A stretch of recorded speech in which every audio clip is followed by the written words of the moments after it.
I'm watching the channels populate right now. Probably Facebook is up right now. It looks like the YouTubes are still lagging behind a little bit. Black coffee today. And it's good because I'm back on the Pete's, which is, if you don't make it strong, you just make it normal. It doesn't really need sweetener. It's still got a little bit of a bitter hit to it, but the amount of weight I'm losing, I can do without the sweetness in my mouth. You know, when I get on the scale, when I look at myself, when I literally have to go into my stock of clothes, of packaged shirts that I have, and in my office, and unwrap a fucking medium-sized shirt just so I have something that doesn't hang off of my body.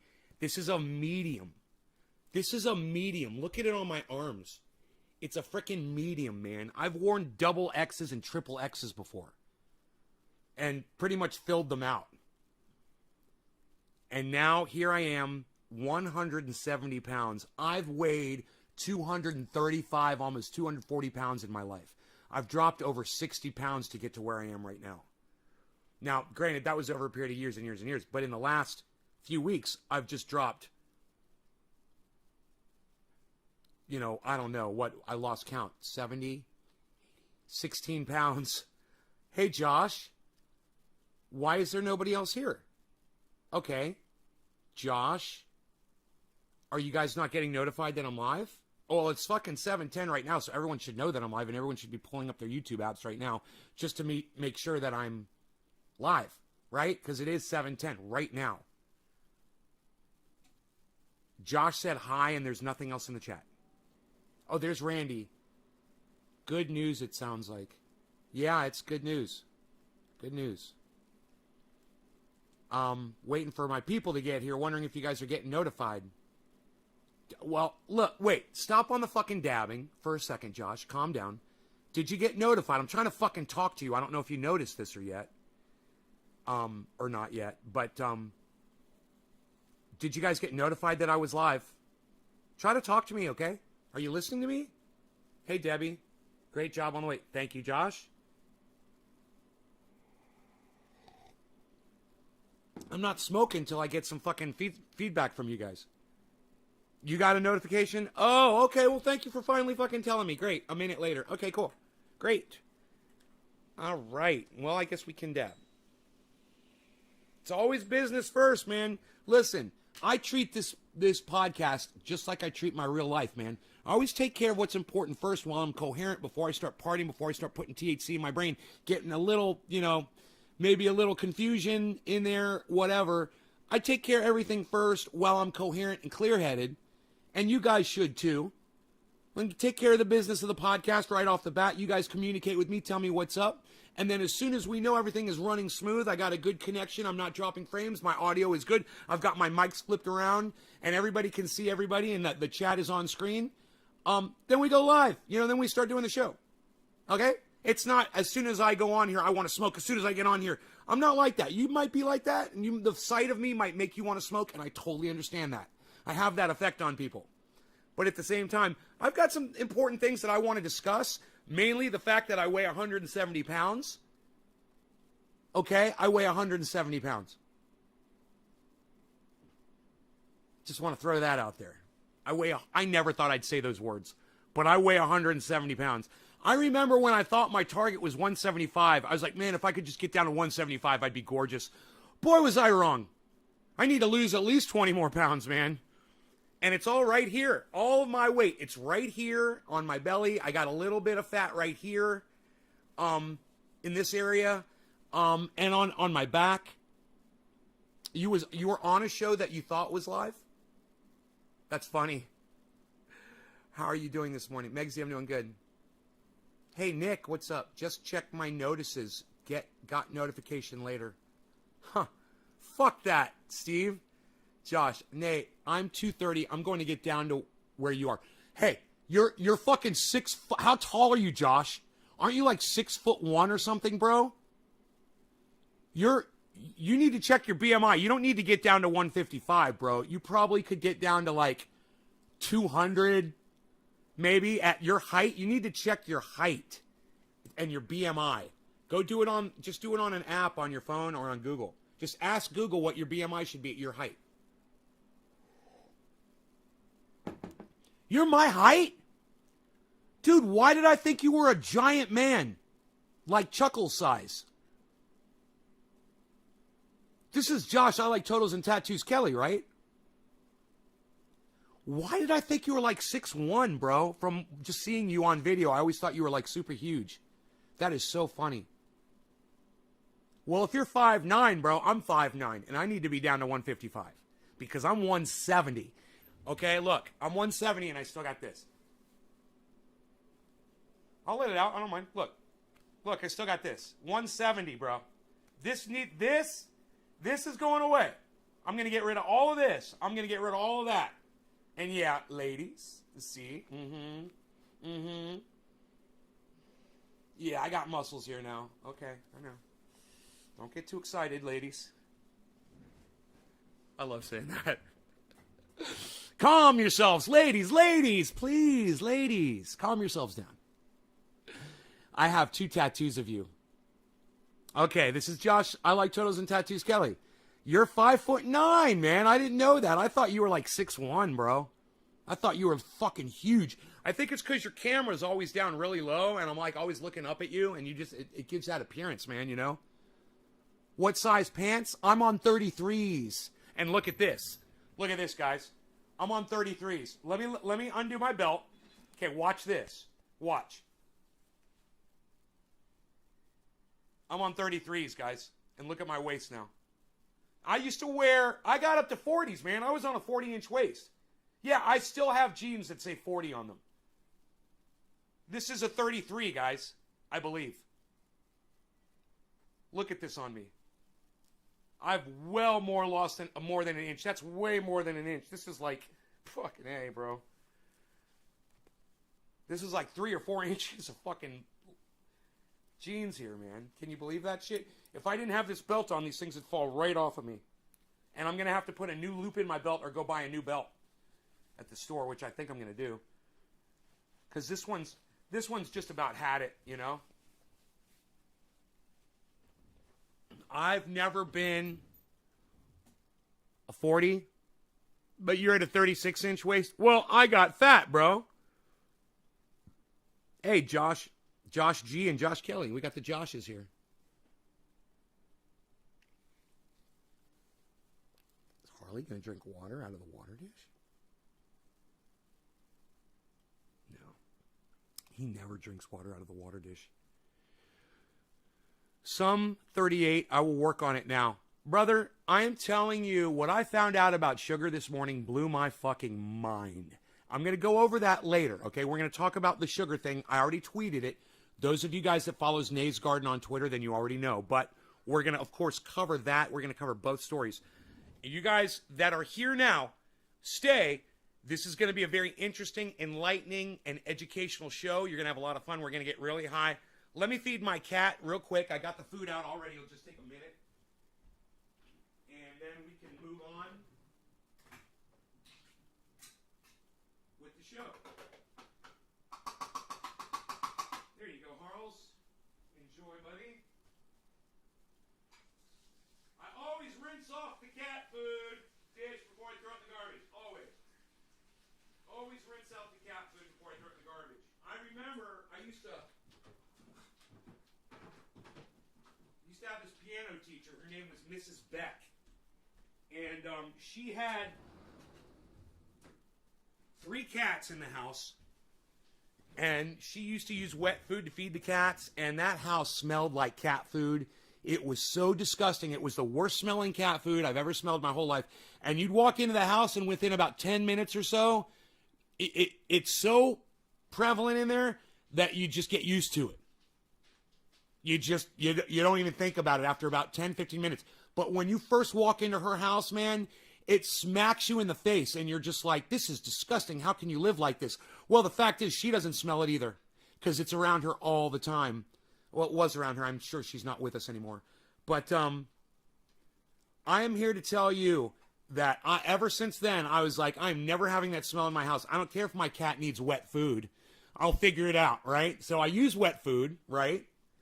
and I rinse the fucking container out before I throw it in the garbage can. That's all. So there's no wet food laying around, you know, and the cat eats. I only put one dish in there at a time, so the cat eats almost all of it, so it's not laying around. And I don't refill it until he finishes it, so the house never smells bad. I don't like that smell. So anyway, that being said, let's move on with Kyle Kullinski here.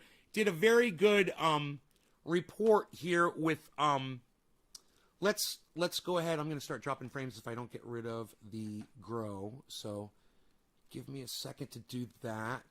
I can't have all this stuff running. Just wait till I get the processor, guys, okay? It's coming. Okay, I'll have the processor probably next week. The RAM is coming tomorrow. So this computer will have way more. They'll have double the RAM tomorrow. And I'm getting a fan. I'm getting a power supply tomorrow, too. So it's going to have a stronger power supply. That's probably not going to help our connectivity. But then the other 3 components will be here probably by Thursday. Or the other 2 components. I'll get the processor. And I'll get the video card.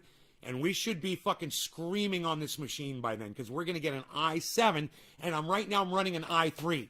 And I'm hoping that that's what the issue has been with my dropping frames, you know. I assume it's my satellite, you know, but who knows. Anyway, Kyle Kullinski is very revealing on this segment. I think he is a little intimidated by Saagar, because Saagar probably makes a lot more money than Kyle does. And I think Kyle Kullinski, you can just see his face, his attitude, his posture, everything. He just seems a little uncomfortable sitting there with Saagar on screen with him. It's not the same Kyle Kullinski.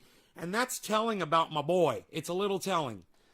He's suffering from little dick. You know, Saagar's confident and doesn't give a fuck about anything. And Kyle is just like, looks a little off balance in this. Really interesting new data on stimulus checks and how they made such an incredible impact on the lives of Americans. I mean, literally, Kyle Kullinski right now looks like he's in line to get a vaccination.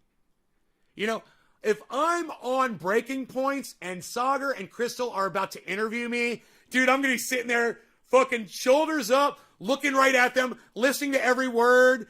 I'm going to be so fucking excited. I'm on goddamn breaking points. Holy shit. My whole attitude would exemplify my respect towards them and my love for them having me on their show. Look at him. He's like, while Saagar's talking, he's like, he's got his little my shit don't stink fucking face on. Yeah, my shit don't stink ever. Perfect person to come here and talk about it. Indeed, a young up-and-comer. And look, he won't even, they're talking to him, they're addressing him, they're looking right at him, and he's not even making eye contact with them, like he feels like he's above them. Like he's acting like he's above them. Holy shit. What the fuck is going on, Kyle? I thought you kept it real, bro, but you're fucking, dude, you got some serious fucking personality problems going on. You got some issues. May just be learning about the host of Secular Talk and also the co-host of a little podcast you might want to check out called Crystal, Kyle, and Friends. The one and only Kyle Kullinski. Great to see you, sir. Hello. I think they fucking Forrest Gumped his hair a little too close above his ears, right? He needs to stop cutting his own hair. He's really bad at it, number one. Number two, the Forrest Gump look on him, it really just demonstrates where his mentality has gone over the last few months. It's fucking perfect. He's like, marijuana, I smoke pot, marijuana. Fucking racist. Everybody can clearly see under these bright lights the gray hair. Everybody knows I've been on YouTube since 2012. If you're not young. I've been on YouTube longer than Kyle Kullinski. Right? I've been on YouTube way longer than Kyle Kullinski. Go check out some of my old uploads. Like, you need to be in the nursing home, so we're sticking with you for you. Yeah. Maybe I'll meet you in the nursing home. Okay, listen to this. Listen to this, and I'm gonna turn it up, and I'm gonna clean the dog's ears really fast. Food shortages, 43% decline in gauge of financial instability, and 20% decline in anxiety and depression. I actually think this busts a lot of myths around how exactly money from the government actually can have such a substantial impact on people's lives. Well, you know what it reminds me of? It reminds me of that UBI study from Stockton, California. That's right. Yeah.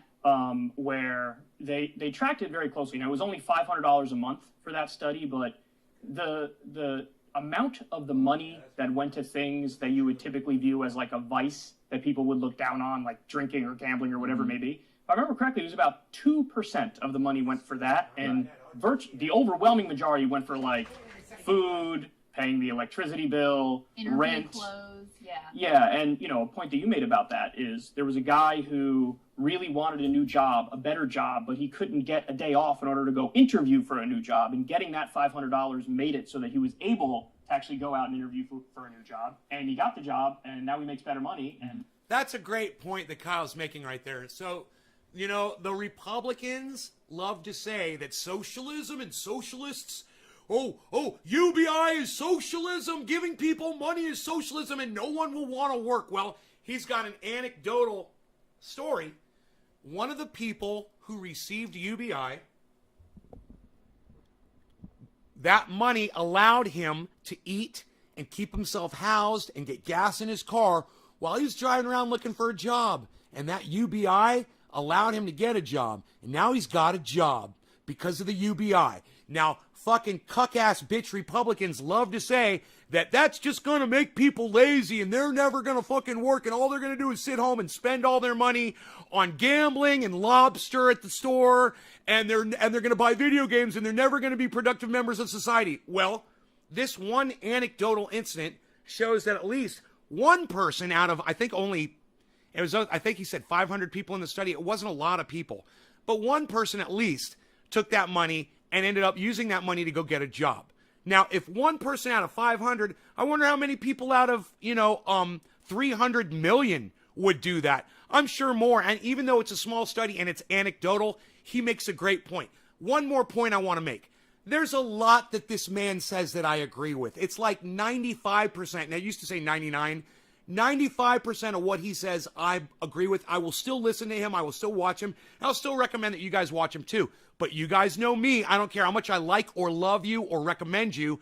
When you fucking talk out of both sides of your mouth, when you fuck up, when you lie, when you obfuscate, when you change definitions, I will call you out on your bullshit. And Kyle's about to change the definition for corrupt at about 10 minutes into this video. Now, we're only 2 minutes in, and there's some other bullshit I want to cover in here, so let's keep listening. I'll speed it up for you, too. now he's much happier. So, listen, we've been fed propaganda for decades about how the government can't do any good, and if you give somebody a government check, you're basically fostering laziness. It turns out that's just factually incorrect, and most people have some sort of drive or passion to do something in some kind of workplace, whether they're an entrepreneur or they're working for somebody in a field that they want. And so this doesn't disincentivize work. If anything, it just eases the burden and the pain and the hurt of living in a very rapacious... Smug way about him, Enoch. I pick up on that. But at the same time, he's always like... Right? And I pick up on that. But you know what? He makes so much sense that I don't even think about it. When someone is making sense, I don't care what their persona is, really. I want to hear what they have to say. Even Ben Shapiro, who is the smuggest fuck I've ever seen, the fastest talking, smuggest fuck I've ever seen. When Ben Shapiro speaks on guns, I shut up and I listen to him because he makes sense when he talks about guns. It's the only time Ben Shapiro ever makes sense. But I'll listen to him. Even as smug as he is, bro, it won't keep me from listening to the message. It was actually less than the bare minimum of what people should have gotten. And when you read the interviews that they did with people for whom this was life-changing in this New York Times article, they're like, I was able to be able to feed my kids 3 times a day again. I was able to go get treatment for my cancer. I was able to get the electricity turned back on in my house. And it just makes you realize, like, for one of this small amount of money, you are commiserating people. I wonder how you think it changes. Like, do you think that the fact that people got these couple of checks and we're able to see in a super tangible way, like, oh, the government actually can make a difference in my life in a really simple and straightforward way. Do you think that ultimately shifts our politics in any way? Well, it has shifted our politics in the sense that the polls show that people are like, this is awesome, let's do more of this. Yeah. Like, the support for universal basic income is through the roof. When, not that long ago, like 2 or 3 years ago, the polls were way under 50%. So the people have moved. But unfortunately, like virtually every other issue in our politics, that doesn't necessarily mean that the federal government is going to move on that and stay in that position. Because, we could go through the numbers all day long. 70% support Medicare for all, 80% support raising the minimum wage to $15 an hour. The list goes on and on. When you look at stuff like gun reform, it's like, background checks are over 90%. But that doesn't necessarily reflect in terms of policy and what Washington, D.C. is doing, because they're representing big corporate donors, and they're really the last people who want these sorts of policies to be implemented. So really, it's like, among the people, we're in a social democratic... Josh G, you're it's a good opinion point that you make. At the same time, I got to tell you this. Have you ever really listened to Ben Shapiro's message before? Because that's what the jury does. They don't care how slick you are, how fast you talk. They're listening to the points you make. All Ben Shapiro ever does, Josh G, is cherry picks the points to bolster his confirmation bias. A lawyer can't win cases that way, Josh G. So once again, you're fucking lying to my audience, Josh G, with your stupid fucking opinion. Ben Shapiro would make a horrible lawyer. That's why he's a podcaster and didn't stick with law, because he couldn't fucking win any cases, bro. Guaranteed. That's why you'll see a lot of people that say, oh, I'm a lawyer, I've got a law degree. Yeah, why are you podcasting and you're making a pittance when you could be making fucking hundreds of thousands of dollars every year lawyering? Huh? Oh, because you suck as a fucking lawyer. I guarantee you Ben Shapiro would make a shitty fucking lawyer. You know, why? Because he's not a facts guy, he's a cherry picker. And that doesn't make a good lawyer, man. A good lawyer finds the facts that actually make a difference, not things that he thinks people are going to fucking, you know, sheep in on. 12 jurors, man, they've got to talk to each other. You know, they're bouncing shit off each other. They're calling each other on their bullshit. So it's really hard when somebody thinks, oh, but did you hear how fast he was talking? He was so slick, and did you see that yarmulke on his head? He respects God. He believes in God and respects God. He'd make a great lawyer. Era. We're in a post-Reagan era. Please. But in terms of the way that they're governing in D.C., we're still largely in that Reagan era, although there are little derivatives here and there out of sheer necessity because of a pandemic. Josh, you're wrong all the time, but you know what? I really like that you're here, and I'm starting to like your little interjections, and I'll tell you why. Because it gives me a chance to pontificate, bro. And what was effectively The problem I see is that right now there are two ways to look at what happened with COVID. There was in the beginning an era of transformative change, which is that Trump could have completely remade American society. He could have made this the populist era. He could have redistributed cash. She's so beautiful. Dude, I just can't stop looking at Crystal, man. She's just so natural and so smart and so fucking awesome. Oh, I love her. Rebuilding a national project. He chose the complete opposite. We entered a more libertarian politics. And Biden explicitly came in with going back to normal, which actually rejects cash politics. And of course, And she loves Sagar. Look at the way she watches him while he talks. She fucking loves her little Sagar. It's almost like he's her son, you know? And she's like, look at him like she look like my mom looks at me when I'm talking. Ah! I love it. You're fueling me up. Thank you, Josh. Don't ever do it intentionally. Don't ever do it intentionally, okay? Never try to fuel me up intentionally. Don't ever try to fucking manipulate this show. I will fucking block you immediately. I do it to people all the time. You know, if somebody comes in here and they say something, and I go off on it, and I correct them or whatever, and blah, blah, and then they go, oh, ha, ha, ha, I was lying. I was just trying to get a reaction out of you, and it worked, and blah, blah, blah. I was like, good, now you did get a reaction out of me. Now you're blocked. Go fuck yourself. Your mom's a cunt, your dad's a cunt, your children are cunts, your entire bloodline's a cunt. Now, tell your ancestors they're cunts too. Oh, they're all fucking dead and they deserve to be. Now, go fuck off, you stupid cunt. That's usually the kind of, response I'll get when someone tries to manipulate me on this podcast, because that is definitely not why I'm here. I'm not here so you can manipulate me. It's easy to manipulate me. Yeah, I'm going to go off on shit. It doesn't show much skill on your part. You know, I could go do that to any fucking podcaster. But I choose not to because I enjoy the content usually without my own, dicking with it. Did, embrace it in the beginning. But Josh, I'm not coming down on you. So that is really where I wonder how you see it. I already see a return to 1990s politics, which is that I don't think... Hi, Karen. ...a bank again in the next 10 years. Simply because, and I actually see this amongst some of my more Republican friends who often point to this, which is that working class white men, GOP bait. Sagar thinks he has Republican friends. Hang on, I don't know if Sagar's checked the color of his skin lately. Has he noticed that his skin is brown?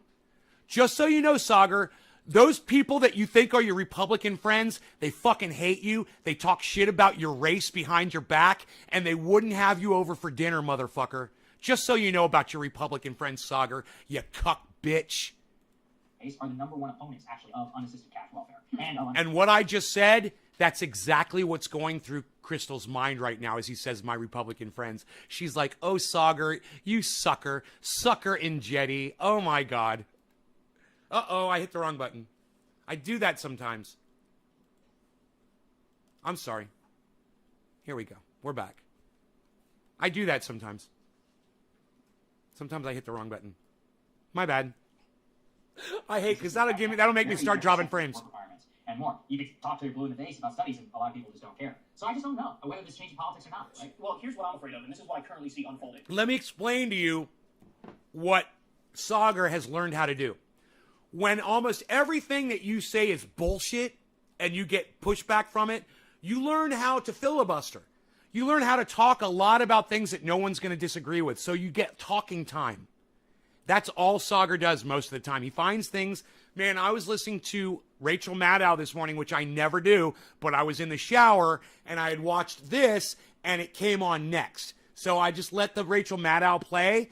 And when I listen to her, she does the exact same things. She fucking talks a lot about things that don't matter. So nobody can fucking can disagree with her. She's just telling you the facts of the situation, but she spends a lot of time doing it, so she gets a lot of talking time. She's getting paid like $30,000 an hour, some crazy amount of money. So she's a puppet, man. She's just like she's like an assassin. Hey, they do bad things, but they make a lot of money, so they're going to go out and kill people they don't know. Who knows if they've got kids? They don't care. They're getting paid a lot of money. She's an assassin. She's an assassin of the truth. A lot of people are, man. A lot of people are assassins of the truth. As long as you pay them enough money, they'll say whatever the fuck you tell them to say. Every single motherfucker over there at Fox News is an assassin. All these motherfuckers at CNN, they're all fucking assassins. They don't give a fuck what they're actually saying. They're just reading it off a page and they're doing the fucking narrative that the higher-ups are telling them to do. And the higher-ups are getting orders from Exxon and Big Pharma and the giant fucking real estate holders like Goldman Sachs. Anybody that you can see the war, big war, anybody that's advertising. I'm thinking of the commercials. You know, Big Poison. Anybody that all the medications that advertise, oh yeah, you want this, you want that, you want Xarelto, you want this and that. Those are the people that dictate the news that we get. That's been proven time and time and time again. We're never getting the information that we should be getting. That is why I always recommend that you listen to Breaking Points, Kyle Kullinski, Jimmy Dore, Ben fucking Shapiro. You want to watch those fucking righties, you know, if you trust that shit, go right ahead. But get your news off of the mainstream media. And every once in a while, tune into mainstream media too, as I do. And learn to tell the difference. Learn to look at people and know when they're fucking lying to you. Listen to them and look at their words and listen to the strength of their voice. Look at their physicality and see if their posture is straight. See if they're slouching off a little bit. Learn body language, man. Learn eye contact. Learn all of these things, and you'll learn them just by watching people that are lying to you all the time. And remember what they looked like when they were lying to you. You'll be able to apply that in the future. Okay? So just pay attention, man, and you guys will be able to pull that shit apart. And it is important. You know why some of this shit's important right here? Because the news that I bring to you guys, a lot of it comes from these three people. You need to know when these motherfuckers are slipping. And I know when they're slipping. Trust me, I know when they're slipping. I know when they're playing narrative. I know when they're obfuscating and they're not giving you all the facts. I know when they're fucking cherry picking. And I know when they're being racist cunts. And they want to ignore people like me that tell them that the word marijuana is racist. But that's okay. We're going to get into that in a minute. What I'm afraid of is now the rhetoric in D.C.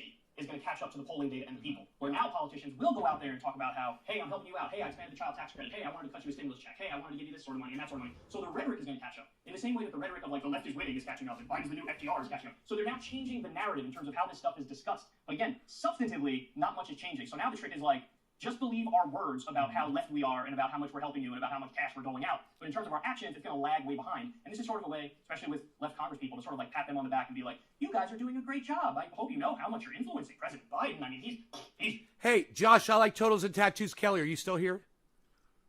totally bending to your will in every way. And then, of course, it's just status quo business. Why, you Beaslin? Look at all those flames. I love candles and flames together. That's my new favorite. As usual, and these people can't wait to have their ego stroke. So the second they get their ego stroke, they forget how to fight. You better watch that shit, Enoch. You keep doing that in the live stream. I'm gonna grab my guitar and start playing it, bro. You better be careful. For any of these things. So it's actually the worst of all worlds. Because Reaganomics continues, but you have the rhetoric Okay, you're still here. sounding Good. more progressive, and people sort of being deluded into the idea that I wanted to make sure that I wasn't boring you with all this information and news. That's why I asked.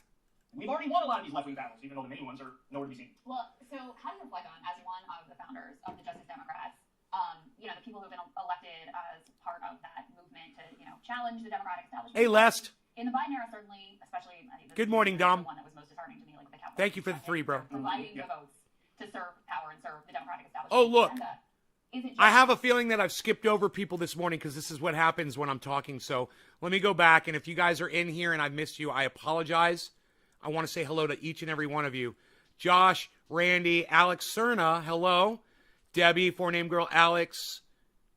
I got notified. He said Karen, Megsy, Randy, Steve Running, hello. Ty online, I didn't say hello to you. Hello, Ty. Alan Bluedorn, I didn't say hello to you. Hello. Karen, Megsy, Nick, Josh, Nick, Steven, Josh, Enoch, Josh. Heavy P, you're 6'3", 260? Fucking trendy Marines, bro. I love it. Heavy P, you're my friend, bro, right? 6'3", 260. Yeah, Heavy P might be knocking on y'all's door. Just be cool.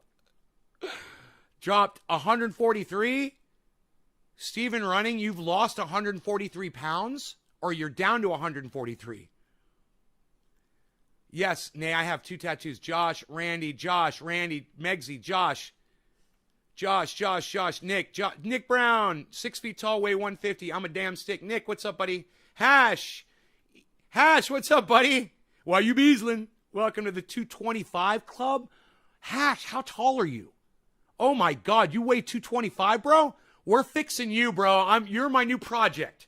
All right, because you and I are supposed to be twins, and I weigh 170 and you weigh 225. How fucking tall are you, bro?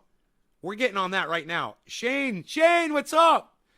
Oh yeah, you will see a crazy improvement from I3 to I7. I can't wait. I spy a beazle. Hey, you want to see the beazle? Why you beazling, beazle? Why you my beazle? Why you beazling, beazle? I love you. I know I'm talking to the people. I'm talking to the people about you. He's like, Daddy acts weird when he sits at that table and those computer screens are on. He has no idea why. He's like, what is Daddy doing up there? He's like, he's acting all weird when he does that. It's like he's a totally different person. I don't even know who that guy is. That's not my daddy. That's another person. I love my pizza. I love you so much. I gotta give you a kissy. Hey, get kissy. He's like, no kissy. Can I get kissy?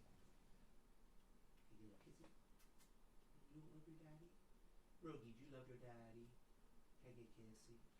Are you embarrassed? He's like, I don't do kissies on video. He's like, I know people are watching. There's nobody watching. It's just me and you, Weasel. You can give me a kissy. No, don't have something for you. I want a kissy. No kissy? Yeah, like every time I get close to him, his head goes like this. He gets away from me. I fucking love him. Oh, he reminds me of me when I was a little kid. My cousin Mark had a beard, tried to kiss me, and I'd like get away from him. I'd be, no! I'd start crying because his beard scared me. Yeah, I was scared of beards when I was a little kid. Well, my cousin Mark's beard I was scared of. For some reason. And no one ever knew why, and I don't know why either. You know, I can't really remember what was going through my head. After military, I joined Enoch, why you beasling? I was 150 whole my life after military, 200, 225 Club. Hash, cheers, Enoch. God, in the military, you gained weight. You'd think you'd lose it, right?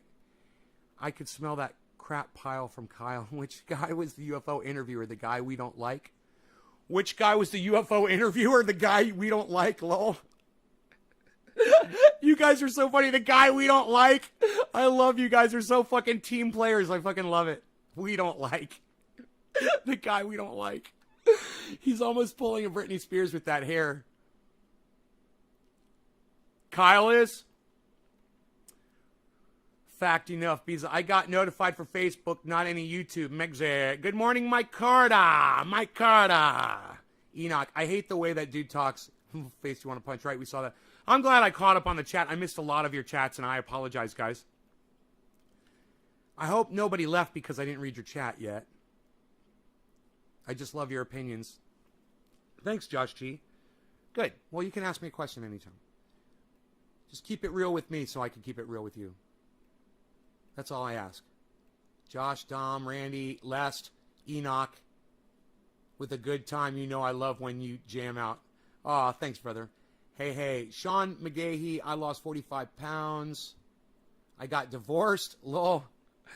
Good morning, Dom, Randy, Enoch. Oh, look at that bobblehead. Okay, we're all caught up. Heavy P gave me a 3.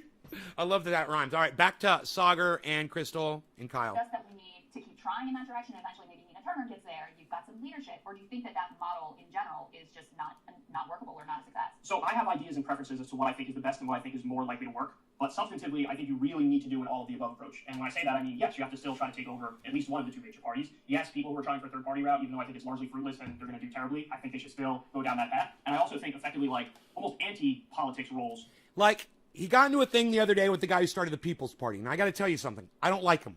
I don't like the guy who started the People's Party. He strikes me as one of those phony social justice-y kind of people that is only keeping it real because society is telling him to.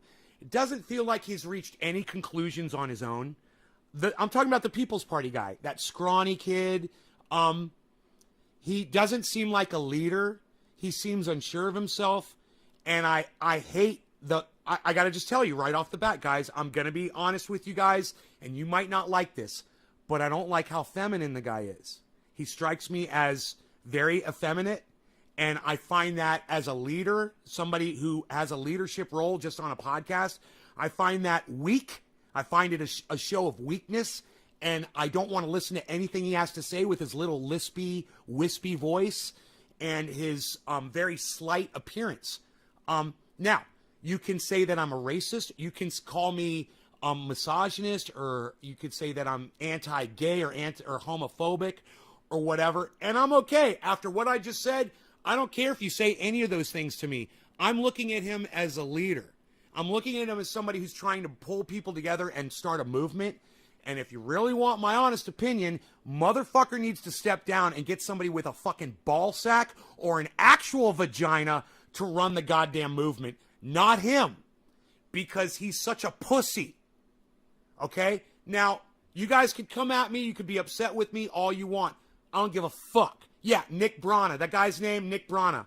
Yeah, I have a total problem with that his appearance, the fact that he's so slight in appearance, that he's so wishy-washy, and he's just he just seems like the kind of kid at the bus stop that everybody gets away from, and he stands by himself because nobody wants to be around him. He just strikes me as that kind of a person, man. You know, he has no, he's got no charisma. The man is charisma-less.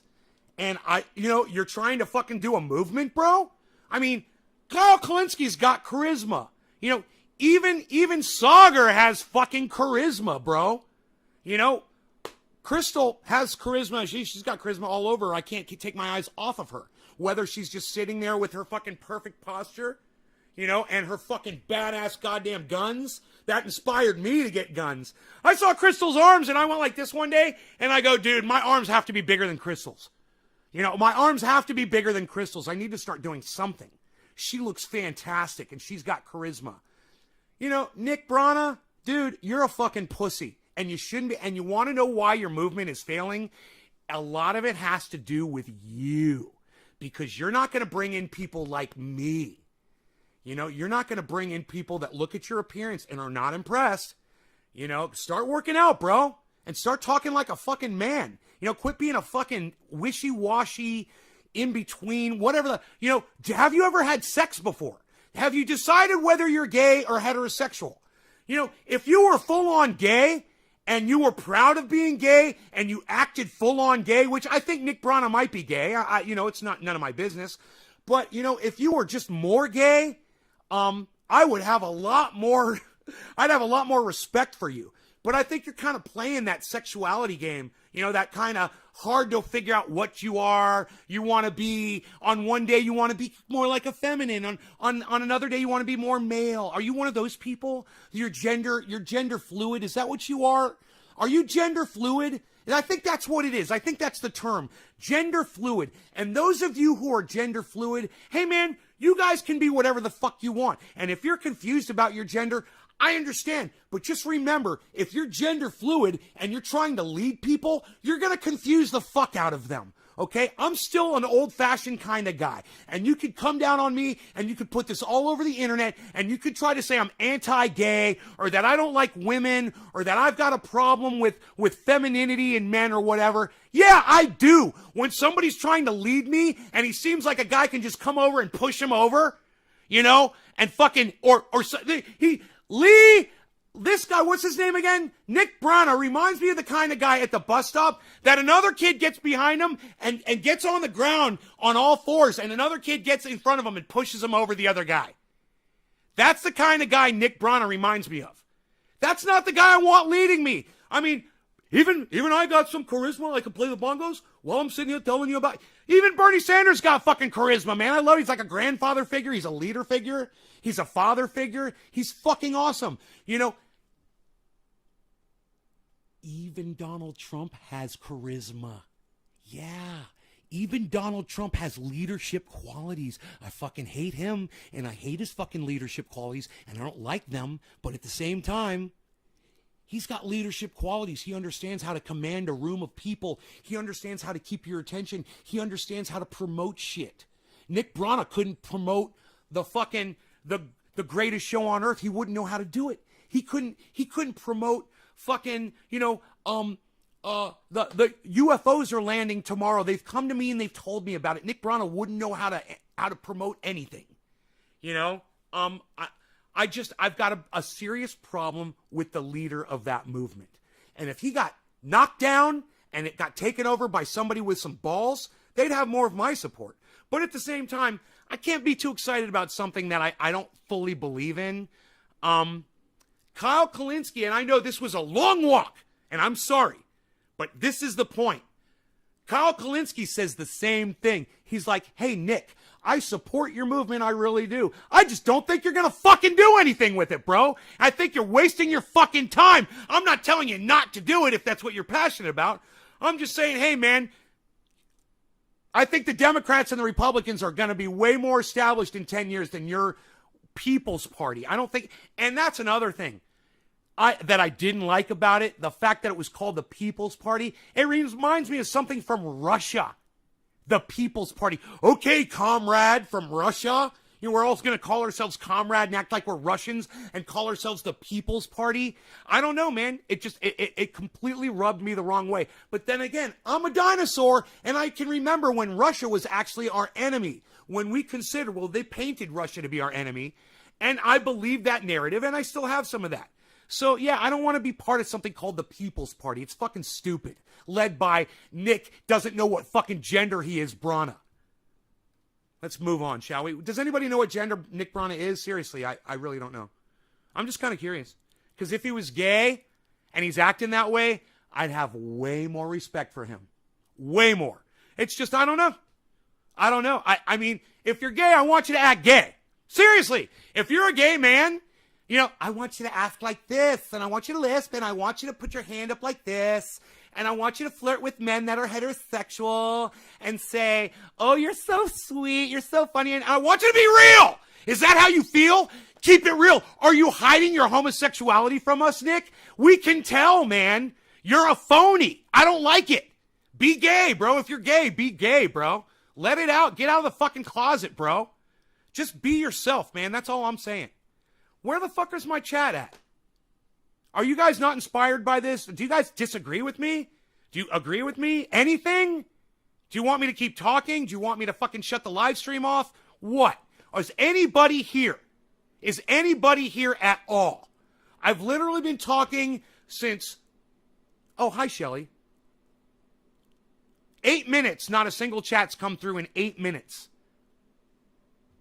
You guys know how I feel about that shit. You agree with me? Okay, that's good. I'm glad you agree. Thank you. Work too. I mean, that's good to know. It's good to know that my fucking audience agrees with me. Let me know. Let me know when you fucking agree with me. All right? Give me some goddamn kudos over here. Nobody else is talking. Who else is going to call Nick Brano out on his fucking sexuality on the internet? Nobody, because they're all pussies and they're scared to. We're not allowed to discuss gender. Fuck you. You're going to be a leader of a movement. We're going to discuss it. Where you got directly involved building unions, some sort of general strike, large protest movements, fighting on specific issues, even at the state level and the local level. I think that's the path forward. In terms of grading Justice Democrats and how they did, I think they've been a miserable failure. And the reason I think they've been a miserable Now, Kyle Kullinski and Cenk Uygur created the Justice Democrats. They include AOC, Rashida Tlaib, and a few others. And the whole point was to go there, disrupt what's going on in politics in Washington, so the left can start getting some of the things and the independents can get some of the things that they fucking have been asking for. Medicare for all, UBI, cannabis legalization, all of these things. That's why Kyle created the Justice Democrats. What Kyle found out the hard way was anytime you send anybody to Washington to do your bidding, they get bought off by big corporations, they don't do your bidding, and they give you the big finger and they make you look like an asshole. Now, Kyle's been made to look like an asshole, and the whole goddamn internet community is jumping on him, me included, for being a sucker for so long. And now he's finally seeing that the sky has fallen, and he's finally owning up to it. failure is because I know, as a co-founder of Justice Democrats, the whole idea was you are going to be a Tea Party of the left. I want you to hold the Democratic leadership just as accountable as you hold the Republican leadership. Which they never did, and they went there and they started calling Nancy Pelosi Mama Bear. Oh, Mama Bear. Oh, I love Mama Bear. Mama Bear does this for me. Mama Bear scratches my back when it itches. Mama Bear's hooking me up with all the big corporations. Mama Bear's making me wealthy. I'm driving a Tesla. Oh, AOC's driving a Tesla now, everybody. Yeah, great. Good for you. Because famously, John Mayer hated the Tea And can I just say this? Cunt. Party just as much as he hated the Democrats and hated Obama. They drove him out of Congress. That's exactly right. So he wrote a book 10 years later being like, screw you. They don't even have the correct strategy being implemented right now. It's not even that they're doing the strategy I want and they're doing it poorly. They're just not even doing the strategy. If they were doing the strategy, they would find maneuvers they could use. Like, for example... That's because all politicians are bad, folks. Every single fucking politician out there is bad. If they want your vote, then they want money from corporations. They don't want to do your bidding. They just see an opportunity to make themselves wealthy, and they couldn't give a fuck about you. Kyle is still struggling with this because he's still political. And so is Jimmy Dore, and so is Ron Placone, and so is Graham Elwood, and so is Lee Camp. Wait. Just wait for it. The day is going to come when they're no longer political, when they realize that they've been wasting their breath and their time and their audience's time, and they're going to realize, look, man, we need to let go finally. We have to cut our losses with politics. And we got to start looking towards Nay's Garden for guidance on living off grid. We need to start learning how to live our lives independently from the government, because the government's not going to do anything for us, because even the people that we put in, that we install, are getting bought off and ignoring us. They're not doing our bidding. So what do? You go off grid, you learn how to live off grid, you learn how to support yourself, you learn how to build structures in communities, doctors, hospitals, everything that you're going to need without the government, infrastructure building, home repairing, all of that, road building, all of that shit, and you get it handled locally, and you get people to come move into your area. You attract other people with those skills that you need. Let's say you're in a county like mine and you don't have a brain surgeon. So you seek one out and you say, hey, if you come here, you're going to have chickens, you're going to have food, we'll give you a house, we're going to put you up. If somebody needs brain surgery, we need you here to perform brain surgery. Shit like that. We're like, well, where are you going to get brain surgery when you need it? Well, this is how. There's ways to figure this out. And as long as people like Kyle Kullinski and Rising, the kids over there, Crystal and Sagar, Breaking Points now, are focusing on manipulating politicians instead of manipulating their own lives to the point that you can survive on your own without the government, boy, oh boy, we are taking so many steps backwards with these people right now. The reason why I'm watching them is because millions and millions and millions of people are watching all of these people that I have mentioned, okay?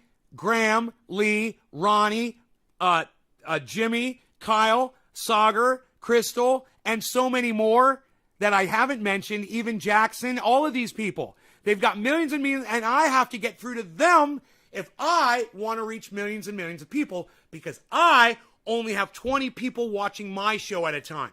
And that is fucking pathetic. At the same time, I'm used to it. But The message is here. It's available. And if you guys agree with me, if you agree that Kyle Kullinski, Sagar and Crystal, the Young Turks, Jimmy, Ronnie, and all of them are wasting their time trying to get politicians to do their bidding, and they should instead start shifting their focus over to how to live off grid, away from the government. If you think that's important, then there's something you can do about it. You guys know what. I'm not even going to tell you what. You guys do your stuff. And here's the message. So let's keep going. Example, there's enough of them to block all legislation. Right. Why don't you block all legislation and say, I'm not going to stop blocking it until Joe Biden takes out his pen and legalizes marijuana through executive order, because he can do that. I'm also going to say... He said marijuana. Kyle, you're a fucking racist. Let's listen to Kyle be racist over and over again. Let's slow this down. I want you to hear Kyle be a racist, okay? This is Kyle intentionally using a word that he knows is fucking racist. Legislation. Right. Why don't you block all legislation and say, I'm not going to stop blocking it until Joe Biden takes out his pen and legalizes marijuana through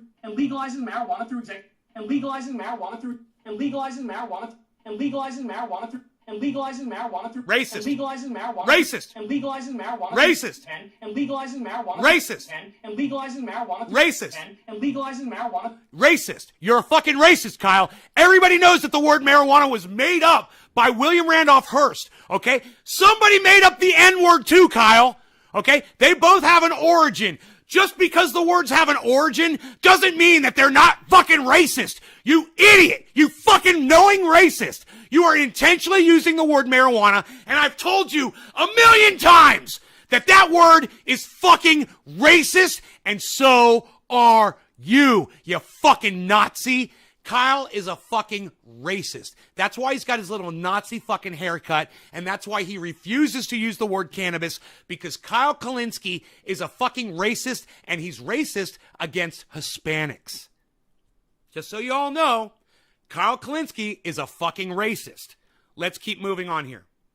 Not through executive order, because he can do that. I'm also going to say, you have to at least eliminate $50,000 worth of student debt. In reality, you should do all of it, but he has the legal authority to do it. Kyle, why don't you, anytime you have to talk about African Americans or black people, why don't you just use the N-word, Kyle? Huh? Isn't that weird? You won't use the N-word to refer to black people, but you'll use the M-word to refer to cannabis? Wow, you're a fucking racist cunt. Wow. You can't correct that one word in your speech, Kyle? Really? You have to keep it racist? Wow, you're so fucking offensive. Through executive You are so fucking detrimental to the cannabis fucking movement. order. So if you really want to play the kind of politics that I'm in favor of, that's what you fucking do. I like that he's cursing. That's what you fucking do. Yeah, curse, bro. Curse. That's what I taught you to do fucking 10 years ago. And it's about time you're letting it all go. And you know why he's cursing? Because he's not on the Kyle Kullinski show. He's on what's it called? Not Rising. I forgot. Breaking Points. He's on Breaking Points. So while he's on Breaking Points, he can say fucking, it's great. He's cursing on Secular Talk too. And I love it. Serious Boris says, hey boy, who are you? I am Trendy Nay. I started a cannabis-based show on YouTube about 10 years ago or so. Started going live probably about 6 or 7 years ago, 3 times a day. I've been doing that ever since. I am one of the most well-known cannabis YouTubers in the world. And my channel has been since taken down and then reinstated by YouTube. And I've been fighting the algorithms ever since. Fighting the algorithms and my attitude and my cursing that people get so turned off by. But I can't help it because that's what I do when I get angry. And I curse a lot, And so I get algorithmed. But I guarantee you this, Serious Boris, you come in here, you watch this show, you're going to find me to be the realest podcaster that you've ever seen. I call everybody out, and I also support a lot of people politically, socially, environmentally, as far as cannabis is related, medically. I teach people how to lose weight. I teach people about cryptocurrency. We talk about so many different things on here. So that's who I am, Serious Boris. I hope that helps you. Welcome to the show. Because guess what? Even if the media attacks you, and they're going to attack you, you can fucking fight back. These people are scared of their own shadow. Like, oh my God, CNN came after me. Their -8 fans are gonna hate me. I don't give a fuck. Fight back. Say, I'm fighting for the people. I remember when the Tea Party was willing to hold up the... Do you see Crystal going, he's already said fuck 3 times. We're going to get algorithmed. That's what she's thinking right now. He is here and he's destroying our podcast. Full faith and credit of the United States. Yeah. That's over, like, literally, like a moderate increase. I don't know what kind of coffee he's drinking, but I want some. So, do you think that that's, like, inevitable? Are these personal failings specific to these individual lawmakers? Is cannabis a catalyst? Okay, Google. I don't have my Google on. I don't know if cannabis is a catalyst. You know, a catalyst is something in chemistry that encourages chemical reaction. So I guess it is, because when you take cannabis into your body, I would say that the THC is a catalyst because it connects to your, I'm just doing this, guys. I'm not a scientist. But when your THC connects with your THC receptors that are on the cells, there's a chemical reaction, and it makes your pain go away. So I would say that, yeah, THC is a catalyst. And I would say that all of those things that are in the entourage effect that are in cannabis serve as catalysts as well. They are mechanisms for transporting and delivering that THC to your cells. Yeah, cannabis is a catalyst. 100% now. I'm 100% sure. Makers, or is this just like the system is always going to create this? You use it as a catalyst in food products. I don't know what you mean by that. I don't know about using it as a catalyst in food products. You would use milk or oil, Brian, as a catalyst to extract or to liquefy or emulsify, right, the THC. But the THC itself, while you're cooking, isn't the catalyst. The milk and the oil is the catalyst. Do you understand that? Brian, I don't think you know what a catalyst is. I think you're misunderstanding what a catalyst is. Outcome for the left. That's a great Not in cooking. On the cellular level in your body, yes. Cooking, no. I don't think cannabis is a catalyst. question. So it's both. It's both things. I think there are both individual failings, and I think it's systemic as well. Where I differ from some of my lefty friends. And Brian, I really hate when people say things in my live stream like they're fact, like you're stating shit like you're fact. I hate that shit, bro. So please don't do that. If you don't know what you're talking about, don't say, yes, sir, and act like you know what you're fucking talking about. You don't know, bro. Are you a fucking chemist, Brian? Who are you?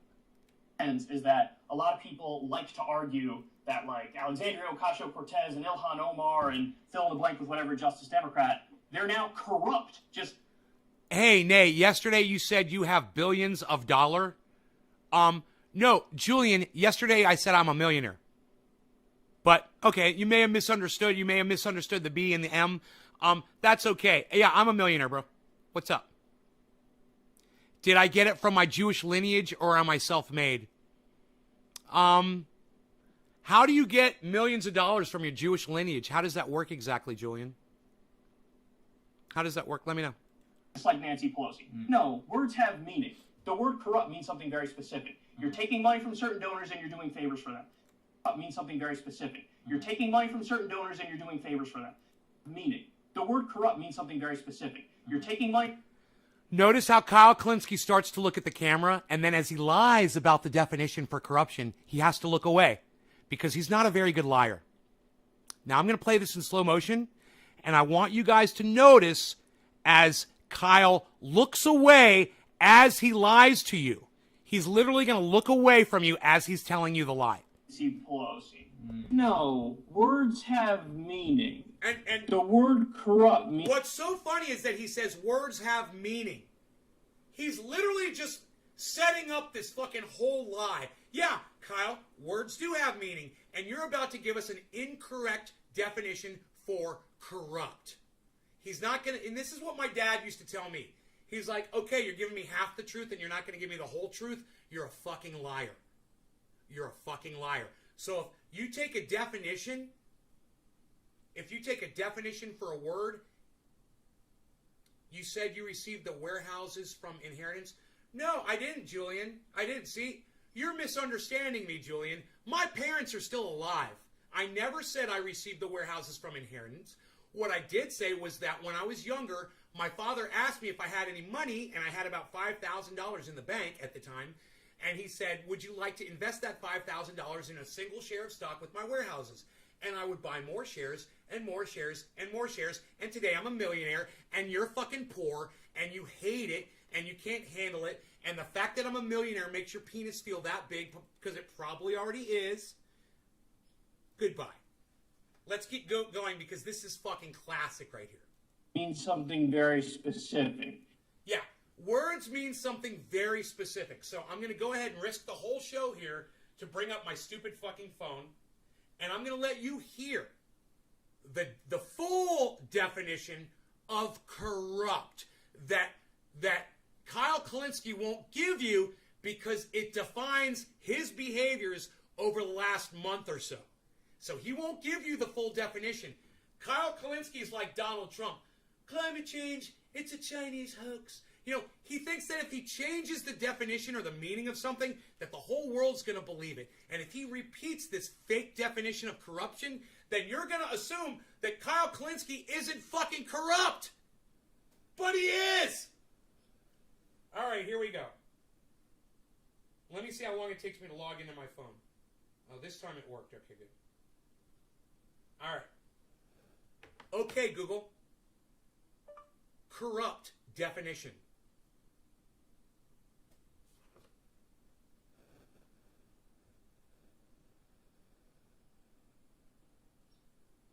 Fucking cunts.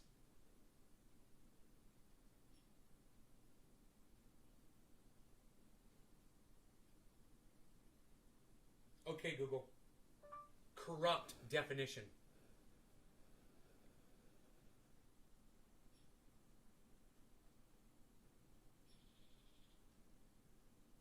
I have such great bandwidth here. I'm sure your phones have already read it out twice, right? Okay, Google. You're a dumb cunt.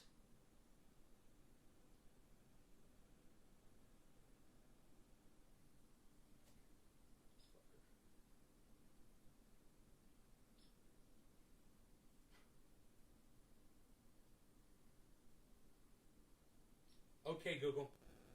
Suck my dick. Can't reach Google at the moment. Huh, I wonder why.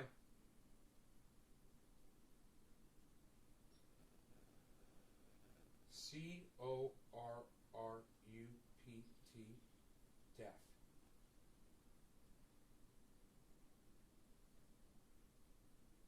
Corrupt.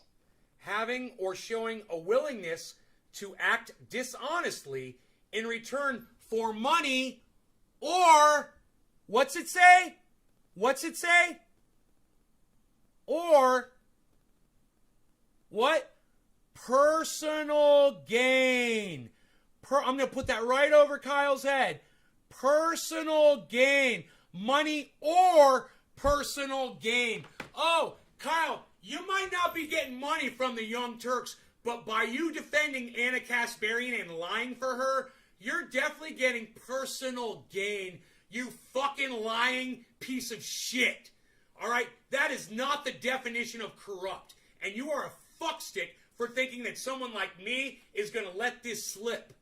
He's literally lying to everybody, trying to say this is what corrupt means, when all of you literally have the ability to pull up the definition of corrupt on your fucking smartphones.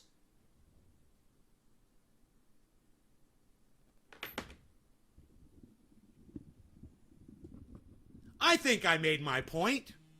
But at the same time, I want to hear what you guys have to say about it.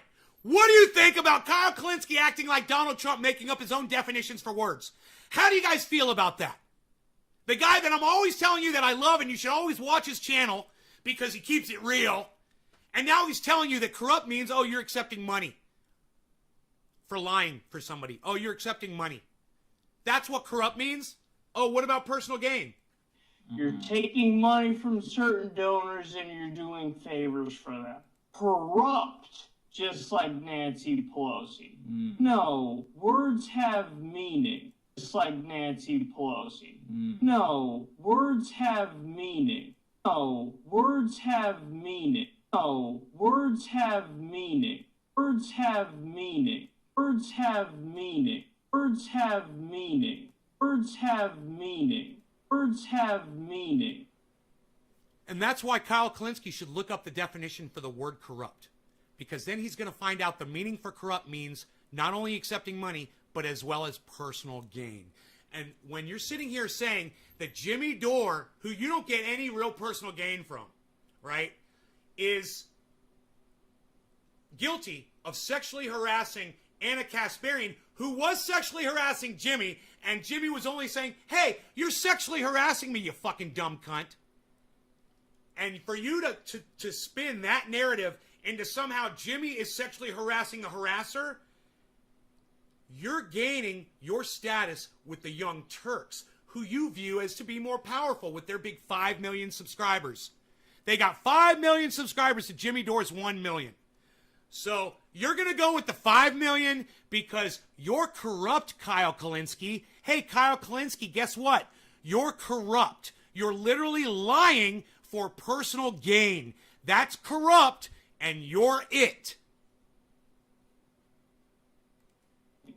The word corrupt means something very specific. Yes, it does. You're taking money from certain donors. Or you're receiving personal gain.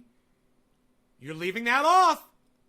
And you're doing favors for them. Which is exactly what you're doing when you try to say that Anna Kasparian is somehow a victim of being slut-shamed by Jimmy Dore. Bullshit. She already was a slut, number one. Number two, she was sexually harassing Jimmy. Number three, all he did was point out the facts that she was sexually harassing him. That's what corrupt means. They're not doing that. They're not corrupt. They're just simply not the same as Nancy Pelosi, sir. So aren't they receiving personal gain, Kyle? Now we're talking about the squad. So it's interesting. We're talking about Kyle. He's talking about the squad. Now we're going to talk about the squad. The squad's not corrupt? Really? Then why wouldn't they be doing your bidding, Kyle? They must be getting something for what they're doing, right? Because they went there under the whole task. Their whole mission was to do what you said that they were going to do. So now that they're not doing that, they're not doing their job, which is why they were sent there, why you got everybody to vote for them and got them installed in office. And instead, they're just going along with the flow. I wonder why that is. Well, maybe they're not getting money, but maybe they are receiving personal gain. And now, Kyle, you can understand yourself what the definition of corrupt means. You can be accepting money or you can be receiving personal gain, Kyle Kullinski. I'm smarter than you, Kyle, because I know the definition of corrupt and you don't. I win the test and you fail the whole goddamn year, man. You fail the fucking semester, bro, and I win the test. So you guys should all be watching my show because I know the definition of corrupt and Kyle Kullinski doesn't. Not that any of you watch his show anyway. Even though I beg you to, and I know you won't, because you guys are great. I know, you guys are like, dude, we're not going to watch him. He's fucking corrupt. I love you for that. I do. You want to get the information right from me. I'm going to start listening to y'all. I'm going to start realizing that really, you guys might be right.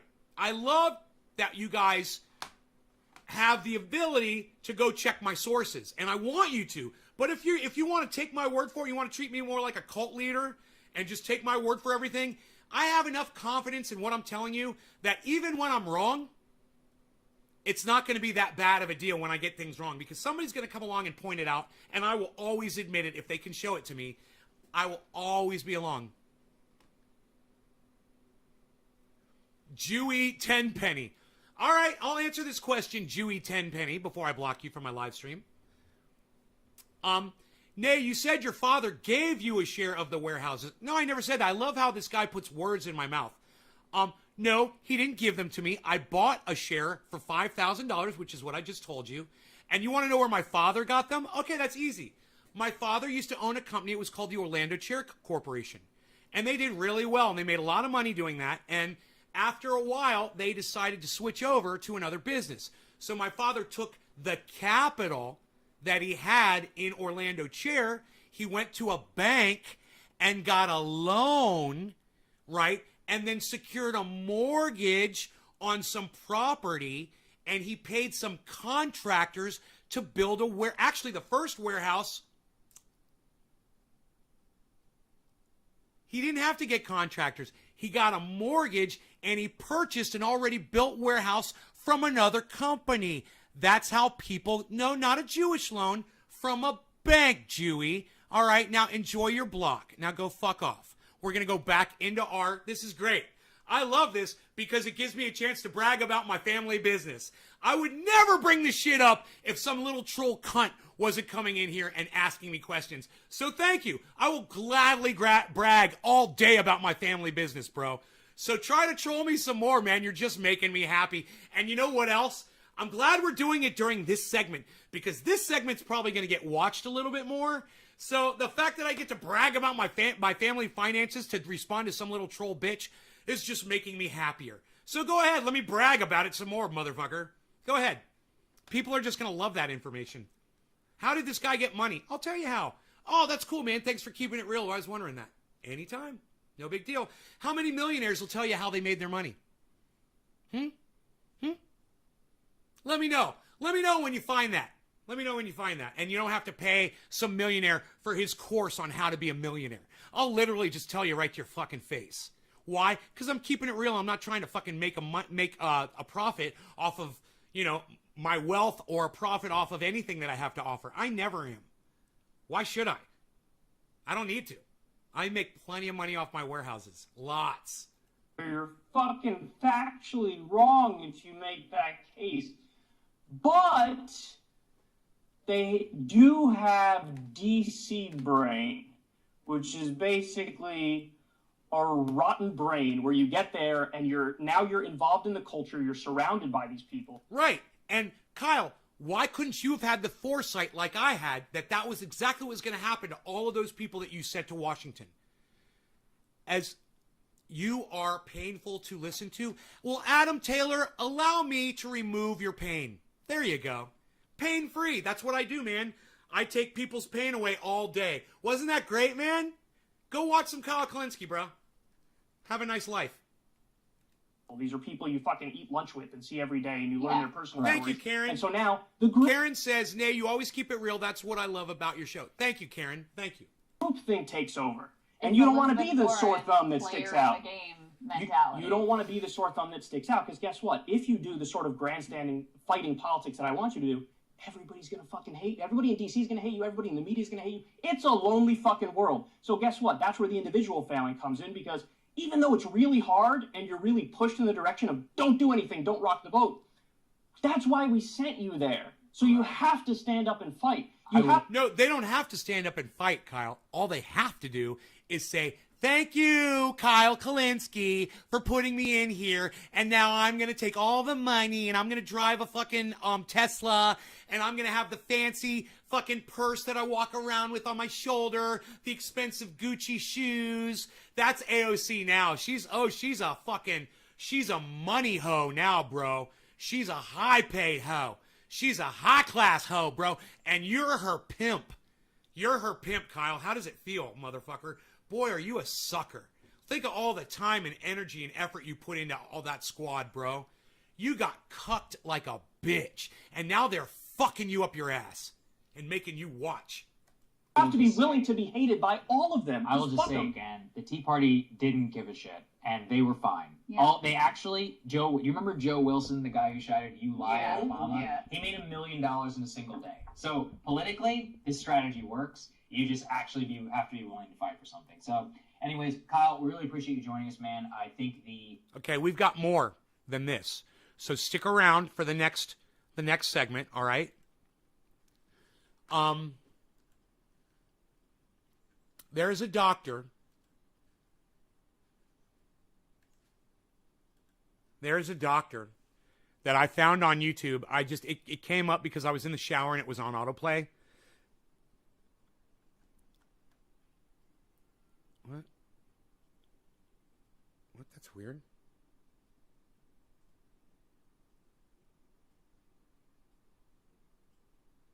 What? That's weird. Twitter looks weird.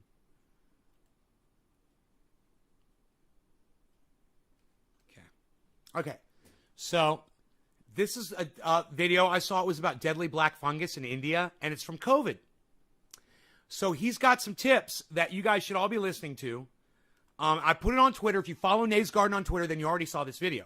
If you do not follow Nays Garden on Twitter, you're missing out on the primer for this show that'll get you ready. And if you watch those, you'll be like, I wonder what Nay thinks about this. It's cool. So make sure to follow Nays Garden on Twitter, support it, and give me as much retweeting and liking and commenting as you guys can muster up. And I'll keep doing the show for you and bringing you the true spin on what you need to know. What is black fungus? What types of infection does it cause? How's it associated with COVID? Why is this black fungus outbreak mainly happening? What are the symptoms? Okay, so right here, why is this outbreak happening? I think this is where we want to go from.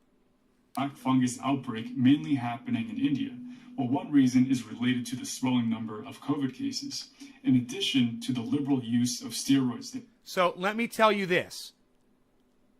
He's talking about a side disease that people with COVID are getting. It's called black fungus, and it is horrible. You ever seen black mold inside your house, and you know how devastating that is? Think about the exact same thing. It's like black mold inside your body, right? And you can't just scrape it off and get rid of it, man. It's really bad shit. It killed somebody already, too. I don't know how many deaths, but somebody's already died from it, and a lot of people are getting it. It's fucking scary, and I want you to check it out.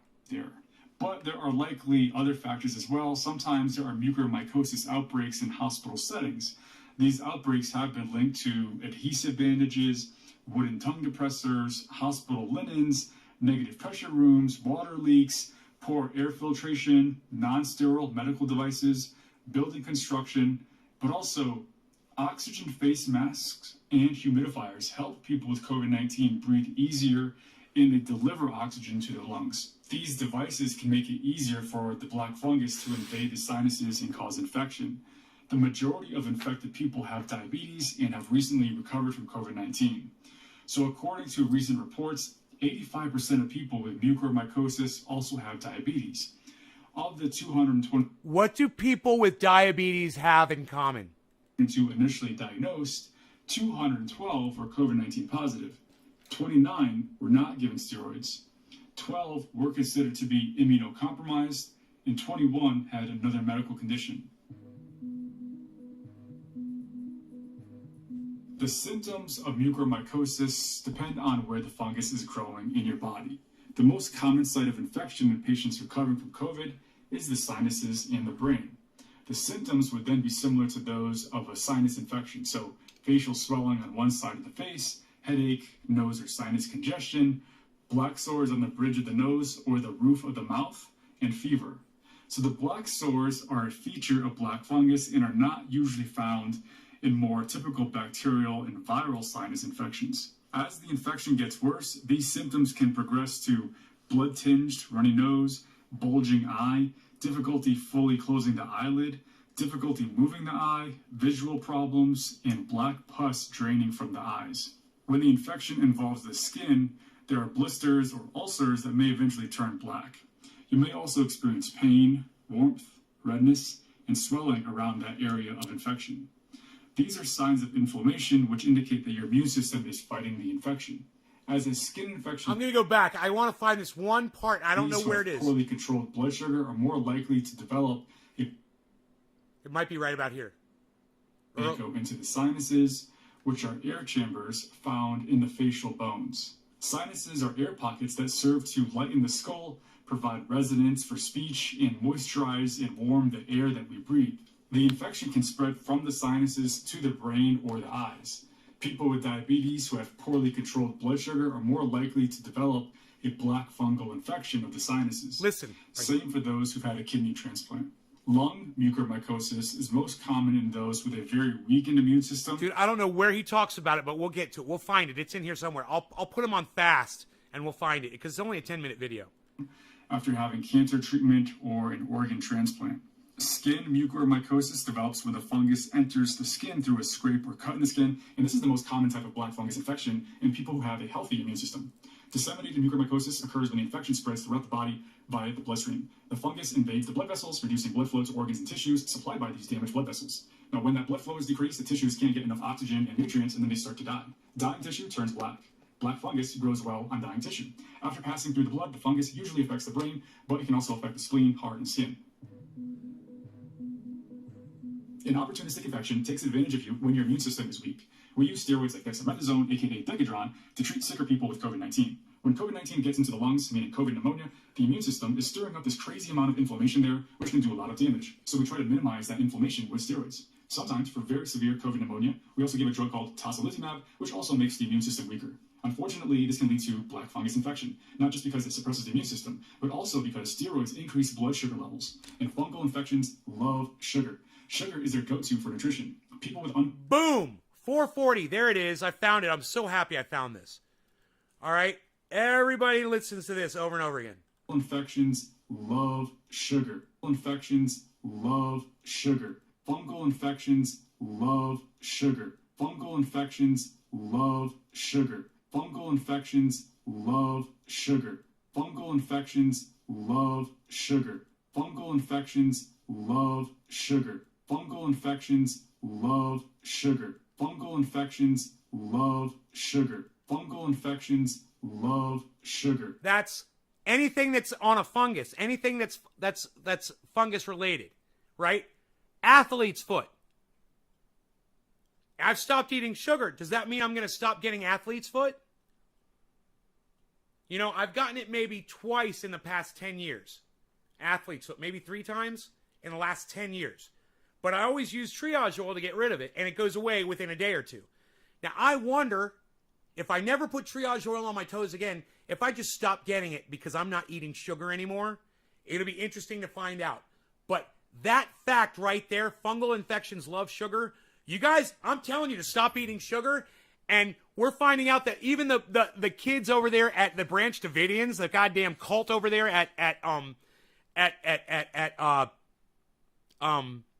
in Texas, you know, that happened back in 96, that we just talked about yesterday. They weren't giving their kids sugar or candy, and people thought they were fucking crazy. Oh, how dare you deprive those children of their childhood and Halloween? Those kids should be eating sugar and Mars bars and chocolate, and why aren't you giving them candy corns and all the good sugars that children love to eat? Those fucking Branch Davidians were smarter than us. They were fucking smarter than us. We're giving our kids sugar powder, poison powder, murder powder, murder juice. I'm just saying, man, I'm not saying go join a cult. I'm just saying stop eating fucking sugar, people. You know, cults don't stop eating sugar because they want to all die. They stop eating sugar because they're sick of the government having control over your medical fucking, they don't want people going to the goddamn hospital. And I don't blame them. If you stop eating sugar, you get healthier, man. Stop eating the sugar. Stop eating the murder powder. Stop drinking the murder juice. Who's got a soda next to them right now? Who's got a Coca-Cola? Who's got an open Sprite next to them? Who's got fucking cookies nearby? Who's got goddamn, hidden sugar and all those other foods that we have? Who's got high fructose corn syrup nearby? Who's got hydrogenated oils nearby? You're addicted? Way to go, radical. That's how you start, bro. That's how you start, man. You got to admit it. That's the first step. I'm so proud of you. You're addicted to sugar. I'm addicted to sugar. We're all addicted to sugar because that's the way big government wants it. They want us to be addicted to sugar because it keeps us sick. And you wonder, I've asked myself for years, why are they shoving it down our throats? Why are they hiding it and everything? Why? Because it's making us sick. Well, why do they want us sick? Because the medical industry controls the government. And the sicker we are and the more sugar we eat, the more money they make. It's that simple. There's nothing else there, guys. It's that simple. They are psychotic. The people that are in charge of shoving high fructose corn syrup and sugar down our throats, they're fucking psychotic. What we should do is hunt them all down and execute them in fucking public executions. That's what we should do. Mad mobs of people roving the country looking for these executives from these companies that are doling out fucking sugar down your children's throats. We need to execute those motherfuckers. Hang them up high. So everybody can see what we do when you try to murder us. Fuck you. We gotta fight back, man. Sugar is their go-to for nutrition. People with uncontrolled diabetes have higher blood sugar levels, which helps the fungus grow and flourish. There you go.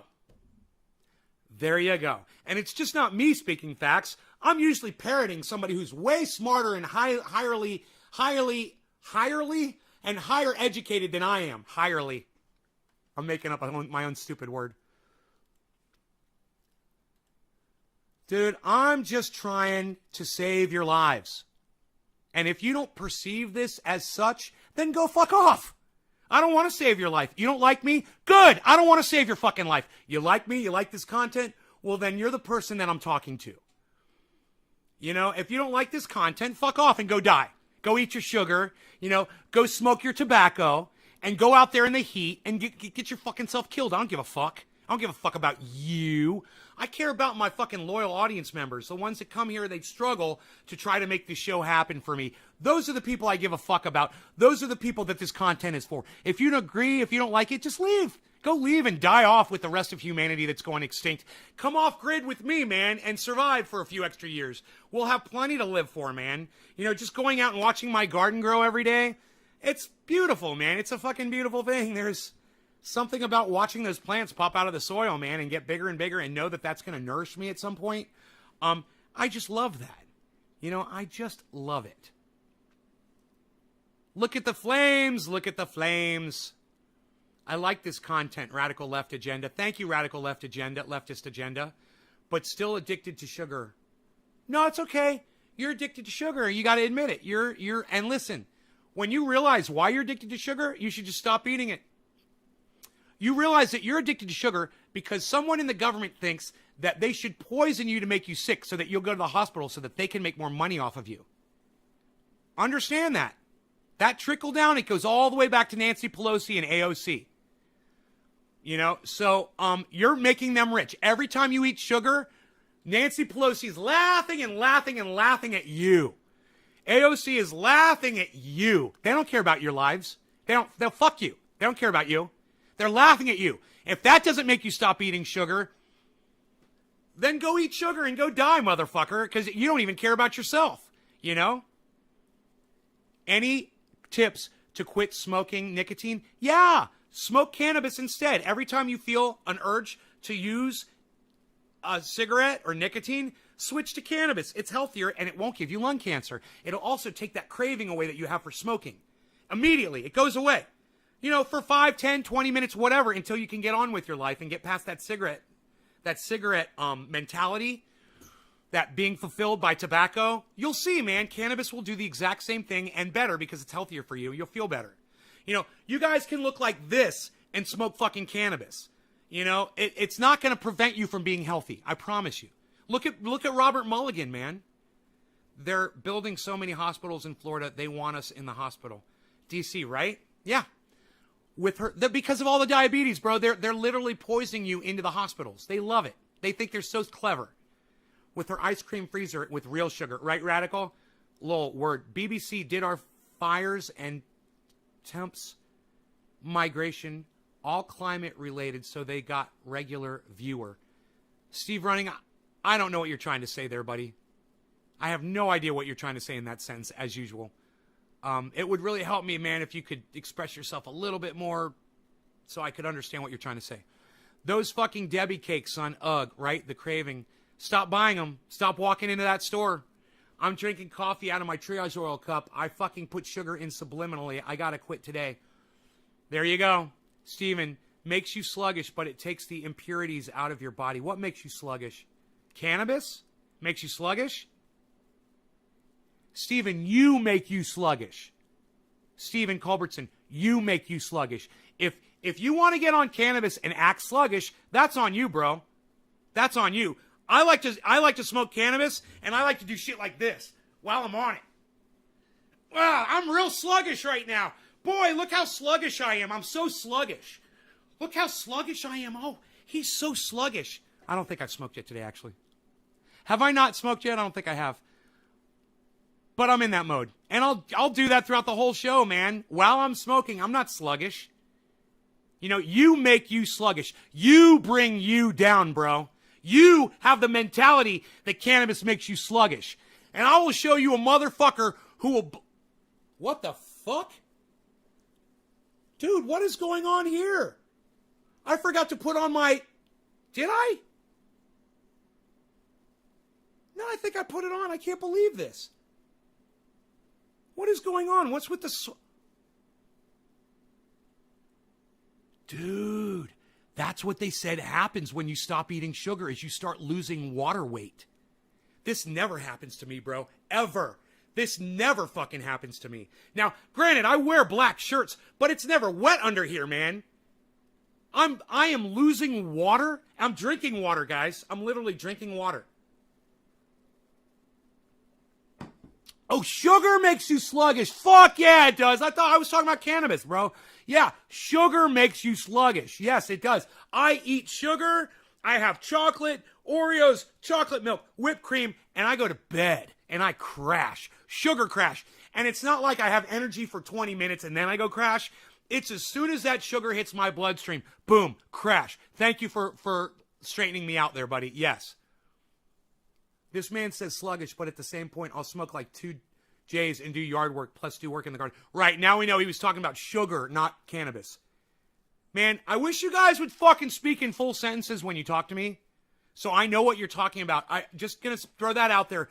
You guys understand, I hate that I just had to waste a minute on being wrong about something because you didn't want to use another word to be explicit about what you were talking about. So come on, guys. Cut me some slack here. I'm not a fucking mind reader. I don't get any energy off sugar. Like throwing sandbags in the water. Right? Right? Radical leftist just says no, and I have no idea what you're saying no about. No full sentences. Clarify my words. Look, guys, I don't know what's going on here. I thought I put underarm deodorant on, but give me a second. Let me go check, because I can't do a podcast like this.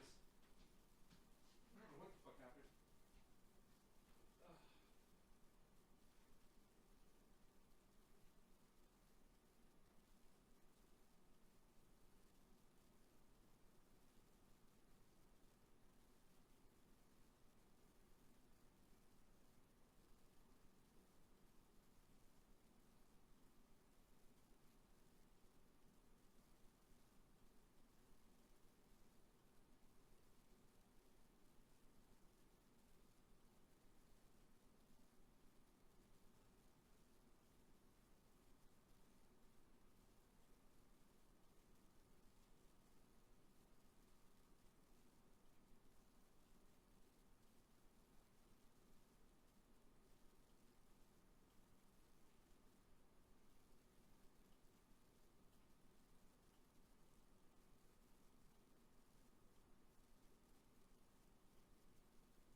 Gotta look pretty. I must be pretty. I must be pretty. I must be pretty. I gotta be pretty, man. I can't have fucking underarm leakage. I'm not gonna walk around like that. Fuck that shit. I might have to get a new product. More than one word sentence. Thank you, Randy. Slightly autism spectrum and PTSD gets head fuck up. Oh, okay, okay. It's too easy, though, to not make complete sense. Did you know antiperspirants use aluminum to stop your sweat, which cause memory loss? At least it used to. No, this isn't an antiperspirant. It's an anti-deodorant. It's just a deodorant. Anti-deodorant. That's a double negative, man. No double negatives in here. It's just a deodorant, but it always keeps me from sweating. It's just a deodorant. It's funny. I used to use Ban Roll-On, which really works, but that shit clogs up your pores really bad. This stuff obviously doesn't clog up your pores, but it's always kept me from sweating through to the shirt. And But I know that from doing the research and listening to this doctor, when you stop sugar at one point during that time that you stop eating sugar, your body, your cells, they drop water weight, your entire body. And you will see perspiration, excessive perspiration, and urination and whatever as your body is releasing all of this unnecessary water weight that you're walking around with. Sugar makes your body retain like an extra 10 or 15 pounds of water weight. And that water weight is in your fat cells too, and it goes away, and your fat cells shrink. So, when you take the impurities like sugar out, you think clearer and more enlightened. I mean, you guys should be able to tell that my show is becoming a little bit more mentally engaging over the last month or so. Whereas there was a time I remember when the last few months I would go live, I would talk about something, I'd smoke, and then the next thing you know, I'd be like this, and I'd be yelling at you guys because you're not saying anything, and I'd be like, "Why don't you guys have anything to bring to the table?" And now I command the goddamn podcast again. This all started, and I hate to say this, but it all started because I started eating sugar again, and it was because I got into a relationship, and the woman that I was in love with loved sugar. And we didn't realize what it was doing to us. We didn't realize it. And we got into sugar, and it was like a couple that likes cocaine, and then they just start doing more and more and more of it until it just destroys them. Man, we're eating so much sugar all the time, man. We didn't realize what it was doing to us. And, we're cranky around the house, and, we've got physical problems, and, she ended up getting cancer, and I know that cancer eats sugar. It loves sugar. And maybe if we were on sugar-free, I don't know. Maybe she would have never gotten that cancer. I don't know. It kills me to think about that. And it kills me to know that it was the Pepsi company that killed Donna. And it was. They're murderers. They murdered her. And I'd like to sue them for fucking murder. I'd like to sue PepsiCo for murdering Donna. I'd love to. I'd love to be able to prove that that's where the fucking cancer came from that sugar.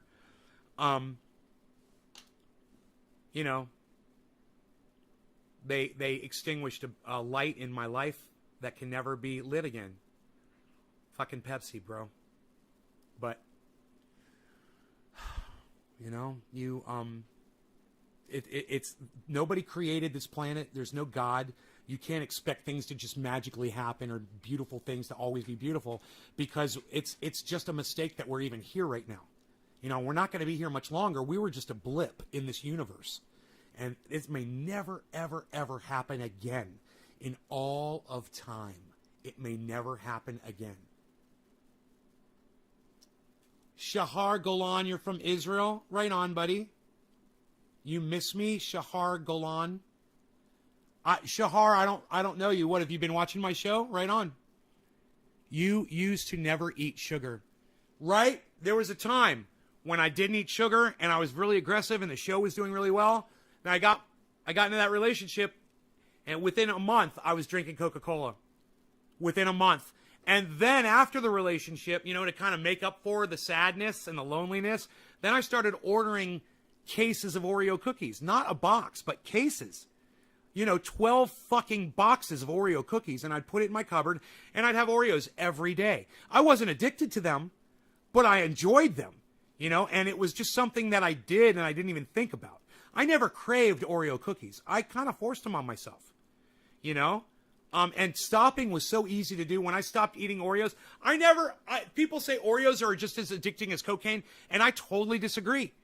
I never craved Oreos. You know what I craved? It was the fucking chocolate milk, man. It was that instant burst of sugar that you get from the chocolate milk because it's already liquefied. It goes in your body and you get that sugar rush, and then you crash. But I wanted to crash. I wanted to go to sleep. I wanted to sleep in the middle of the day, and the sugar helped me do it because I thought it was important that I take a nap in the middle of the day. What's more important is that I don't put sugar in my body, and if I'm not tired, then all it matters is that I get that 8 hours at night, and I've been getting 8 hours. Try to get the Mexican Coca-Cola. At least they use real sugar. Radical left. Do not ever give my audience advice ever again. You just told someone in my audience to get sugar soda. And I'm just here to tell you to go fuck yourself, okay, radical leftist agenda? Don't ever try that shit again. Don't ever give one of my friends fucking your stupid fucking advice. Hey, David Campione, personal friend of mine, don't listen to radical leftist agenda. He's trying to fucking poison you with his indoctrinated bullshit. He literally thinks that if you get sugar from another source, that makes it okay. Radical leftist agenda, you're indoctrinated. Shut the fuck up. Sorry, I had to rewind because I didn't hear what you said about Kyle Kullinski. Can anyone do a quick recap? Lol. Real sugar is the problem. Real sugar is the problem. Thank you. Who said that? It's sugar, period. You know, you're so addicted to sugar, radical left. You know, you'll sit here and make up shit. Oh, have the real sugar. Yeah, that's better for you.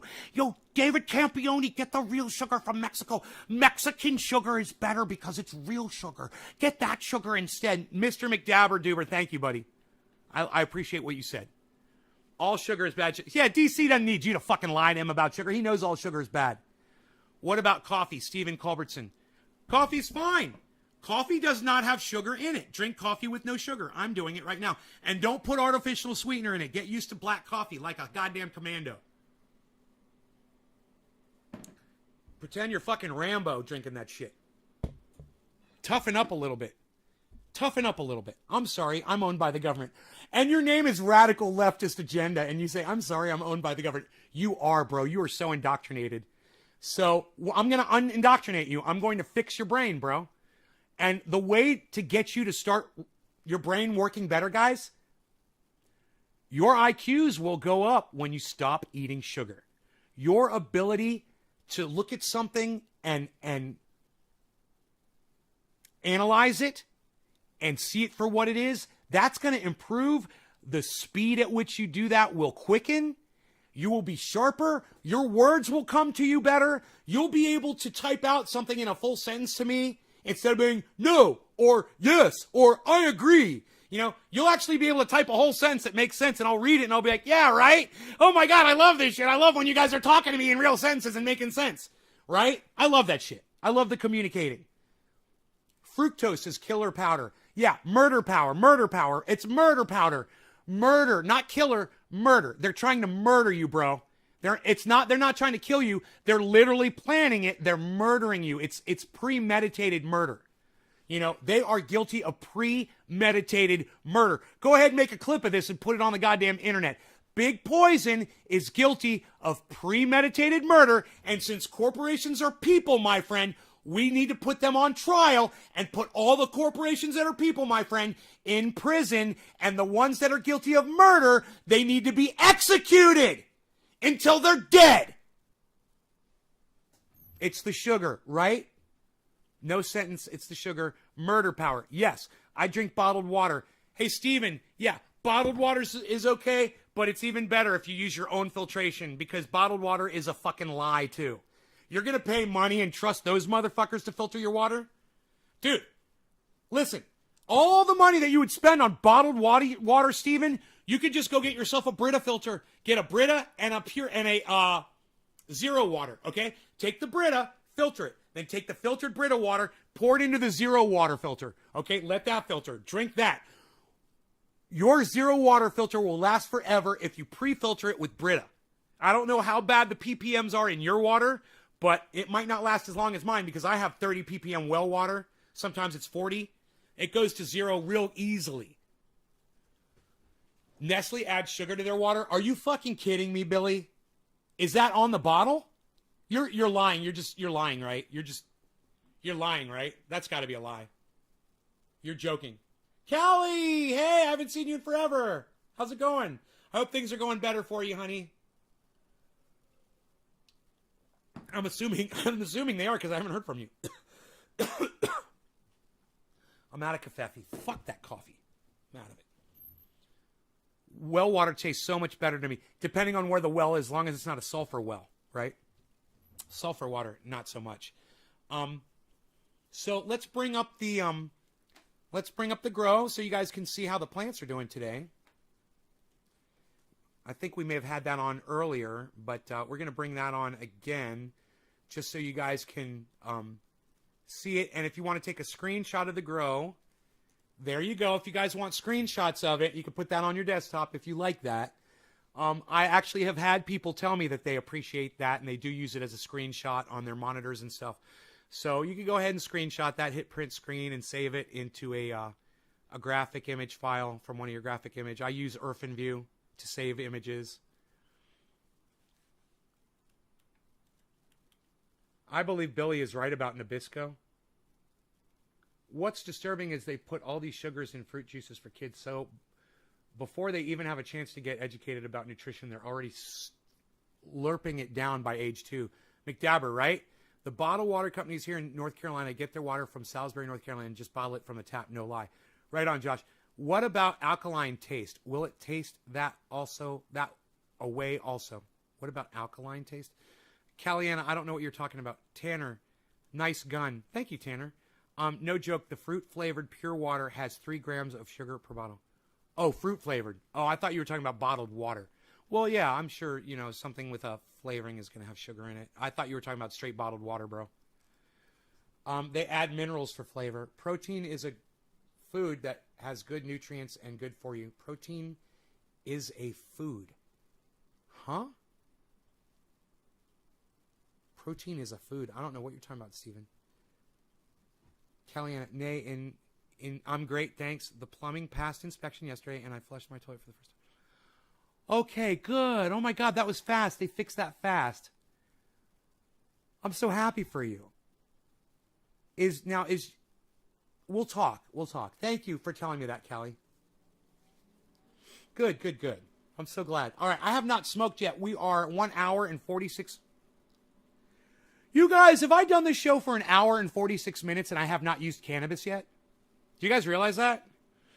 I want to know from anybody else in the audience, if you're going to use cannabis and if you smoke along with me, is there anybody else in the audience who's waited to smoke 1 hour and 46 minutes? Because I haven't. Let me hear from you in the audience if you're literally waiting for me to smoke because you smoke with me, and I'm not going to make you wait any longer. Cheers. First hit of the day, I believe, guys. Cheers. Keeping it real here in Nay's Garden, always.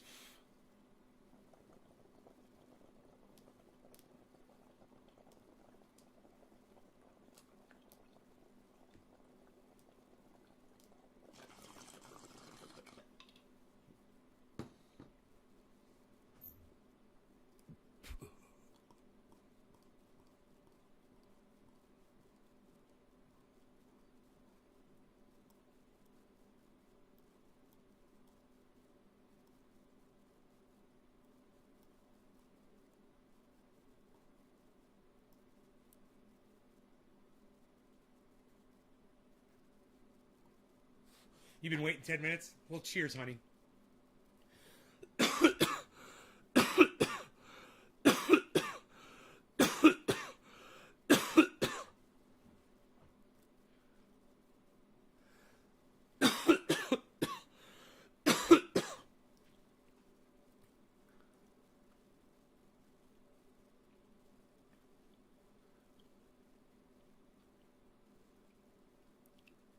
You've been waiting 10 minutes. I haven't yet, but that's because I'm at work.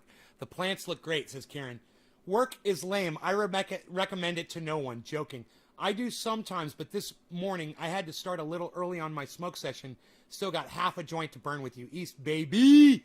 Baby! So,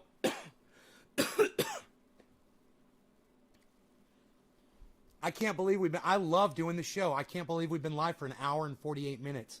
I try to keep them an hour, and I've almost doubled this one just because I've been having so much fun with you all today. Before we get to anything else, I want to hear from y'all. Is there anything going on in the news? Is there anything that you've heard from any of my favorite podcasters lately that hopefully some of you guys are following that you want me to cover or discuss before we move on? Go ahead, bring it up now. Would be a good lull in this conversation. No, I caved, but do wait a lot of other times. Sorry. Megsy, that's fine. You guys don't have to wait for me to smoke. I was just wondering. I'm trying to engage you guys in conversation. I'd love it if you talk back to me. When I'm at home, I always wait for you to smoke. Nick Brown, really? The show is so nice we forgot to smoke, says Woodchuck Montrez. Thank you. Thank you, Woodchuck. I'm always email, red hot ready to go for keeping up with you, bro. Right on, Randy. Freedom Fox 1, nice pick. At my community garden, we built a high tunnel with metal frame. Pick? Freedom Fox 1, pick? This picture's moving, bro. What kind of a picture moves? That's a live shot, homie. You like it? You like my live shot? You didn't realize that was a live shot, huh? Which plants are yours in the greenhouse? Plants 1, 2, and 3. The ones closest to the camera. Mark's got the biggest one in the grow. Plant number 4. It's fucking huge. But if he doesn't show up and help, I'm gonna take his plants and I'm gonna tell him. I'm gonna be like, look, dude, you gotta come over. You gotta water. You gotta clean. You're gonna have to go in there with the weed eater. You're gonna have to do some shit, bro. I mean, you want me to grow your fucking plants for you, and you think you're gonna have 4, 8, 12 fucking pounds at the end of the year, and you've done absolutely nothing but just give me 3 clones? Okay, I could have bought the 3 clones, for $45. You haven't done 25 cents worth of labor around here. I've done 100% of it all. Yeah, you did build the fucking greenhouse a couple of years back, and I appreciate that. But you got paid for that work, bro. So he's fucking slacking. And, he came over the other day and he was covered in grease and oil. He went and sat on my couch and he ruined the fucking couch, man. It's got this massive stain on the couch. Now, massive where his ass was. It's just this huge oil stain. I'm so fucking angry about it, and I'm like, I got to call Stanley Steamer. That's going to cost me $300. Great friends, huh? Fires, you can't see the mountains. I'm sorry, Callie. Honey, if you need a place to escape ever, you're welcome over here. Bring van over, Bring the van. I like that. Just bring the van. Still doing live Trump. Is that okay? Is van acceptable? Was insane. Pac-Man's still doing live Trump. Pac-Man's still doing live Trump. I have to say that over and over again because it's just sinking in right now. Yes, David Pac-Man is still covering Trump, man. It's so pathetic, and I can't believe it. You just shocked me by saying that. I'm like, he is still... And Donald Trump, thanks to people like David Pac-Man, Donald Trump's going to be president again, man. That's who the Republicans want, and that's who they're boosting up, and that's who they're backing. And if we don't lock his ass up for the crimes that he's committed, he's going to be our president. And he has committed crimes he is guilty of. He needs to go to fucking jail. He needs to at least get charged and be convicted so he can't run for president again. You want him to be president for 4 more years. You know what he's going to do, and I told you for the last 4 years, he's just making me more and more wealthy. More and more money for crypto, bro, that I could put into crypto. And that's all I'm going to do. If you guys elect Donald Trump again, I'm probably going to be worth $2 million by the time his 4 years is up.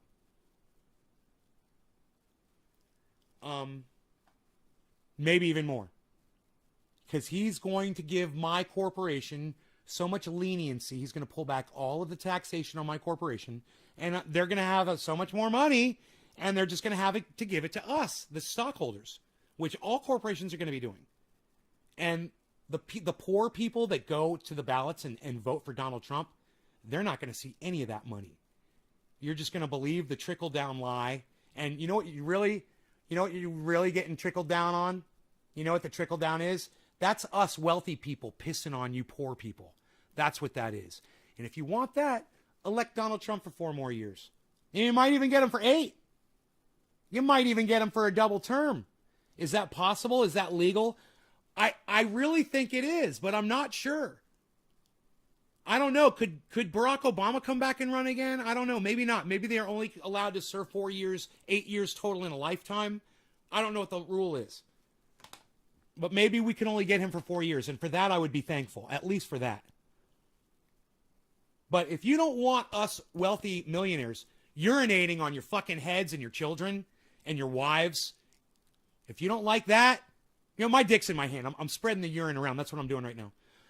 If you don't like that, if you think that that's shameful, then don't vote for Donald Trump and tell other people not to vote for Donald Trump too. Okay? Because, it sucks to have Joe Biden for president, and it would probably suck to have Kamala Harris for president, but you know what would suck more? wealthy people like me getting so much fucking money that we don't know what to do with it all. Meanwhile, we're pissing on all of you. That's the only way I can put it to try to convince you guys not to support Donald Trump. And to be vocal about not supporting Donald Trump on your social media and family and everybody and say, look, man, we don't want this. You know, we want Medicare for all. We want universal basic income. We want cannabis legalization. And there's, you know, Donald Trump didn't give it to you. Joe Biden is definitely not going to give it to you. And voting for him for another 4 years isn't going to give it to you. So here, I offer you this. I'm not telling you not to vote for Joe Biden. I'm just telling you not to vote for Donald Trump. If you want to vote for Joe Biden, that's on you. But I recommend that you stop voting, stop participating in this sham altogether. Don't vote. You know, people used to say don't vote and, oh, that's like burning the American flag. That's our privilege. I used to say this just recently. I would say this within the last few years. You could find me saying it. You know, voting is the one thing that we still have. We still have a voice here in America. No, we don't. I was wrong. We don't have a voice. They want to keep these two parties in power. They want to keep it balanced just right so nothing can pass, because this is the way the higher-ups, the ones above the Congress and the Senate and the president, the ones that really run us, the corporations, that's the way they want it. They want it back and forth, fighting back and forth always. So the people don't get what they want, because what the people want is not what the corporations want. And it's fucking sickening, because you would think corporations would want the exact same thing that the people that made them and support them and work for them want and that they serve want, right? But this is the thing, is once they get all that money, the greed sets in, and they aren't humans anymore. They're corporations, and they're not humans anymore, and they're corporations, and what corporations are, and they're not humans anymore. What they are fucking monsters! That's what corporations are. They're greed monsters. They're snorting lines of fucking money up their greedy fucking noses all fucking day. It's all they can do is snort up the cash, and it's all they can do is snort more cash, and they're addicted to it. The politicians, the corporations, all of them. And the corporations know if they keep doling out little lines of fucking money to the fucking politicians, it'll be just enough to keep this system gridlocked so nothing happens, and that's why nothing is happening.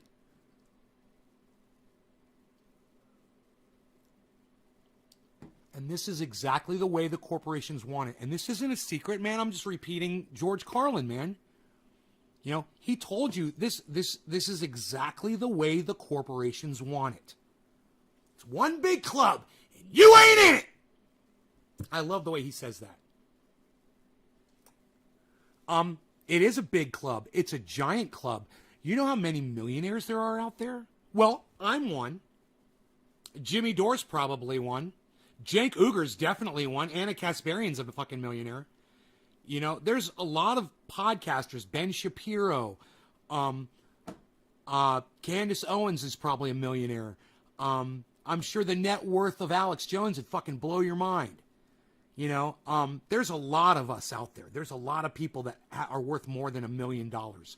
Lots and lots and lots. And you guys look at them as the 1%. You guys look at the ultra wealthy as the 1%. That's probably true. That probably is the 1%. But 1% of 300 million, what is that? 30 million? You guys correct me if I'm wrong. Is 1% of 300 million 30 million? What's 30 million times 100? Or how do you get to 1 million from somebody? Okay, Google. My Google's off. I turned off my phone. I need to know what 300 million is divided. Fuck, I don't even know what I'm trying to do here. I'm trying to find out what's 1%? What's 1% of 300 million? Again, I'm not asking Enoch, obviously. Enoch, I'm not asking you. What do you guys, I want to know what 1% of 300 million is. What's 1% of 300 million? the population of the United States. They call us the 1%ers. What is 1% of 300 million? It's got to be like 30 million or 3 million or, 3 million times 100. Would that make it it's 300. That couldn't be 333. It would have to be 30, right? Is it 333? We have 20 there's 20 million millionaires. You guys are all over the place. I'm going to fucking turn on Google. You guys are all over. You guys can just Google this shit. All of you have Google. There are 20.2 million millionaires in the U.S. alone. 20.27 million. Okay. With 2 million new millionaires in 2020 alone. 20 million with 2 million. So, when you guys... So, what's 1% of 300... What's 1% of 300 million?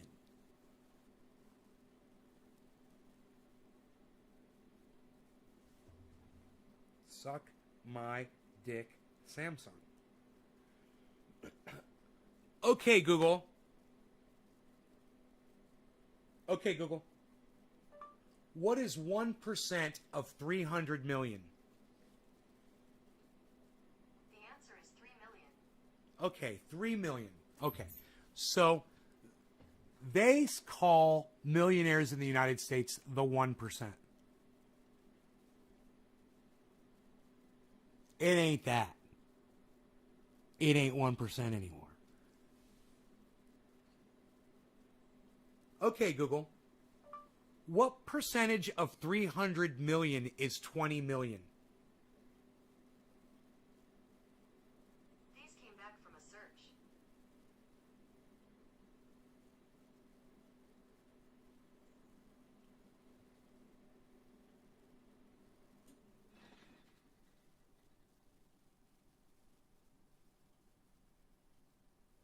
I need to figure that one out. What percentage of... I need to go to a percentage calculator.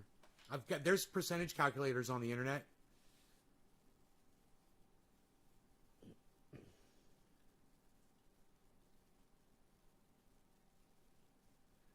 A million is the new 100K.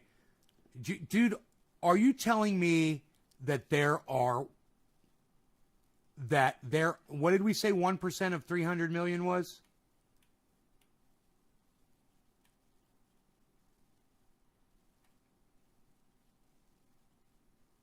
$3 million? Are you telling me that there are fucking 3 million billionaires in the goddamn United States, bro? Okay, Google. How many billionaires in the United States? 614 billionaires. According to Wikipedia... They're not the 1%, bro. They're nowhere near 1%. No. They're not the 1%. There's less than 1,000 of them, bro. There's less than 1,000 billionaires in the United States. They are not the 1%. No. 1%ers are fucking millionaires. All right? So, if the 1% is millionaires, and I'm just telling you, that ain't the goddamn 1% anymore.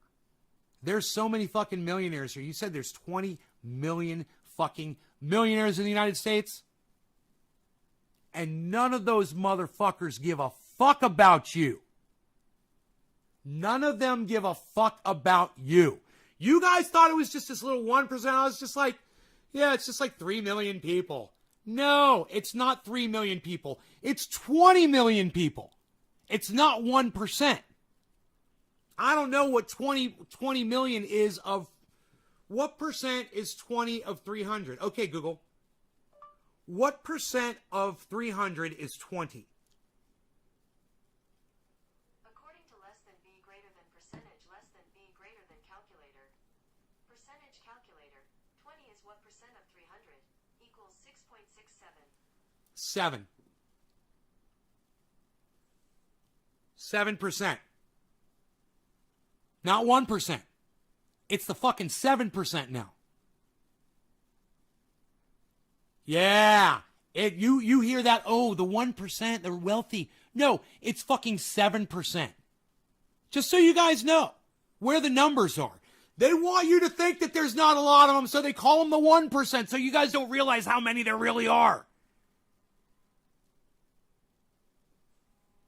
And they couldn't give a fuck about you. You understand that?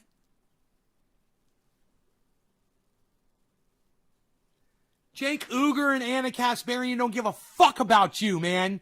You know, you really... Ben Shapiro doesn't give a fuck about you. You have to look really hard to find a millionaire who gives a fuck about you. I give a fuck about you. You guys know that. Jimmy Dore gives a fuck about you. He wants you all to have universal basic income. He really wants you to have Medicare for all. Cenk Uygur doesn't want you to have Medicare for all. He wants to keep kicking the can down the road.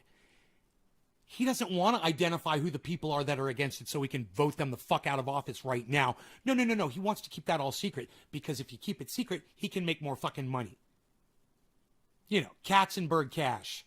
Cashenberg. He's got that Cashenberg.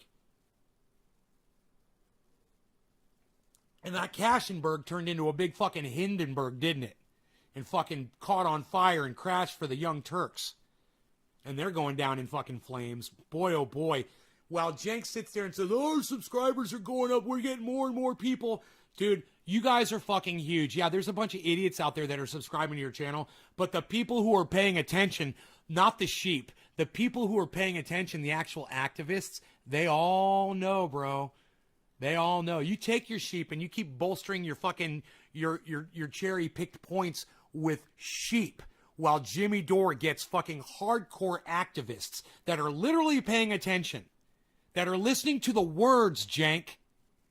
Anna, you fucking sexual harasser. You know, no one should ever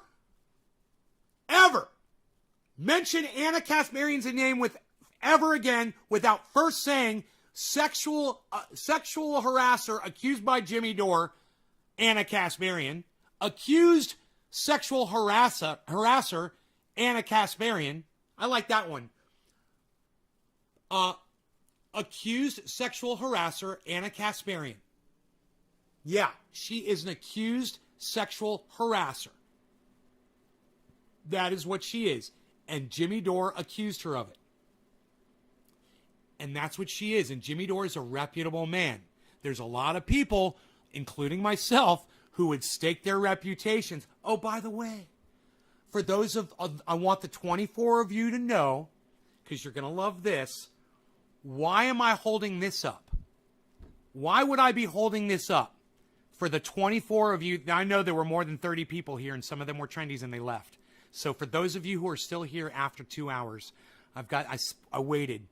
I wanted to share something special with you guys. Why am I holding this up?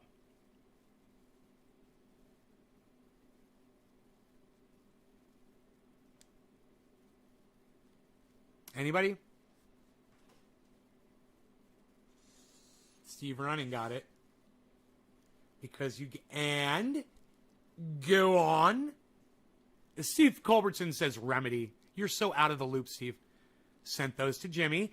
Go on. Yes, I did send them to Jimmy. More, please. Yes, and weave the narrative, people. Weave the narrative.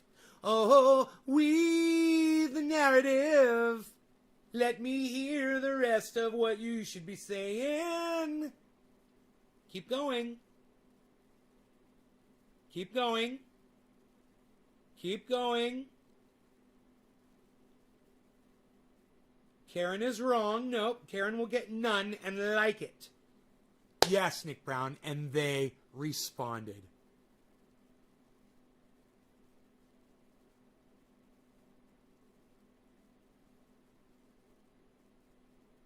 And they responded. The eagle has landed. All smoke to that. Cheers, guys. I couldn't be fucking more proud and happy right now. And I told you guys, there was like less than a 1% chance that box was not going to make it. But I was just so concerned about it. Watch, I'm going to fit this box right in there, guys. Watch this. Watch this. You guys are going to love this. Watch this. Watch this, guys. Watch the camera in the lower left.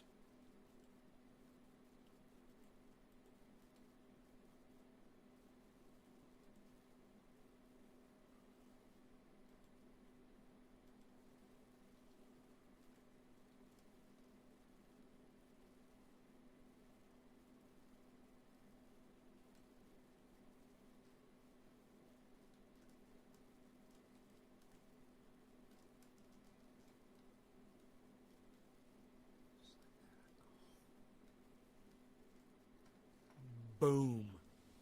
You guys like that? Cheers, guys.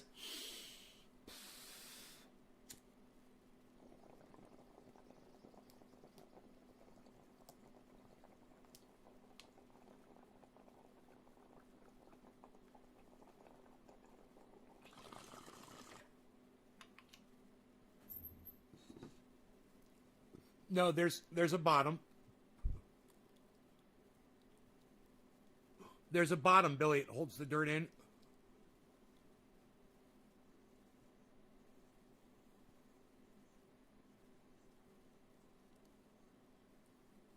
But you could easily use boards and spikes to just build up like an octagon or a pentagon or even a square. And or a rectangle for all the plants. All the plants could be in one giant rectangle in there. That would be genius because those roots would go real far under that soil.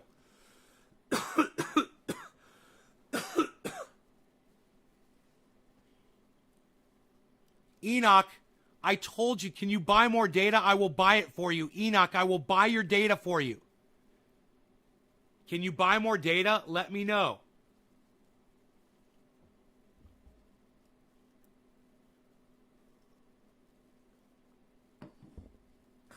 All right, so I'm on my data cap right now too. I surpassed it like a week ago. That's why I'm having such problems doing shows, you know.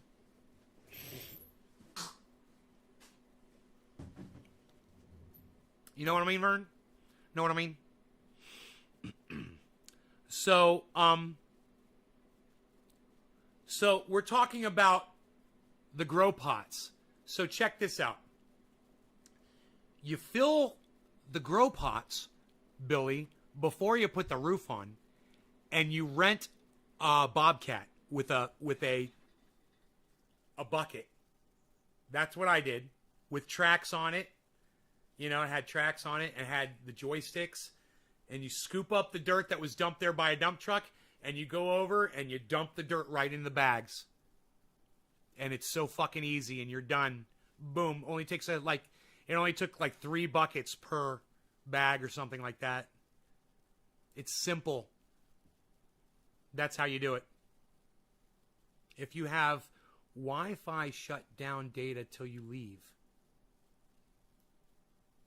Hey, do you have Wi-Fi? Enoch, can't you just use... No, it's probably the same thing. I don't know what his plan is. I don't know. Every time I say this to Enoch, he goes away. He never responds to me. So, he never gives me a chance, man. He says bye and he leaves. I think it's the second time I've said that to Enoch and he never responded.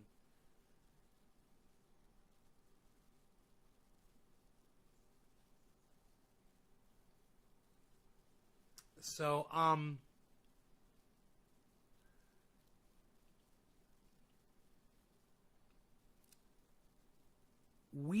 now the thing is once you load, and some people are like, oh my God, but then you got to take the dirt out and put new dirt in, and that's the beauty of it. It's an organic grow.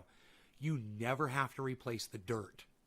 It's always the same stuff, so you never have to buy soil again. You buy it one time, and you're done.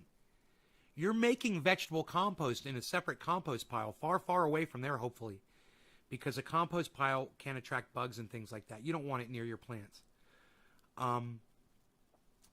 But, you know, you got a big compost pile. You're throwing in your vegetable compost, your bags, you're building up on that. You're increasing that all the time. And you can always just add that to those pots. And what rots away in there, you replenish and you replace with amendments and compost and the vegetable compost. Loving the t-shirt? Thank you, Karen. You made me look at my data usage, and it said in 2021 my family used 98.6 thousand gigs. Wow. I wonder how much I've used, my data usage.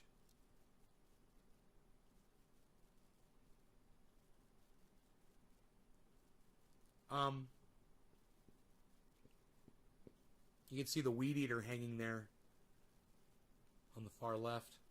I fixed the walls last night. I went in there, I fixed the wall. I went in there yesterday on camera, and I watered in there. You could see me in there working and stuff. That's on last night's video. Hey, man, we could actually watch me in there working, and I could talk about that a little bit. Let's do that. We'll get away from the live shot here for a second. And I'll pull up the YouTube channel. I'll pull up the YouTube channel. All right, so and I'll pull up yesterday's show when I was in the grow, man.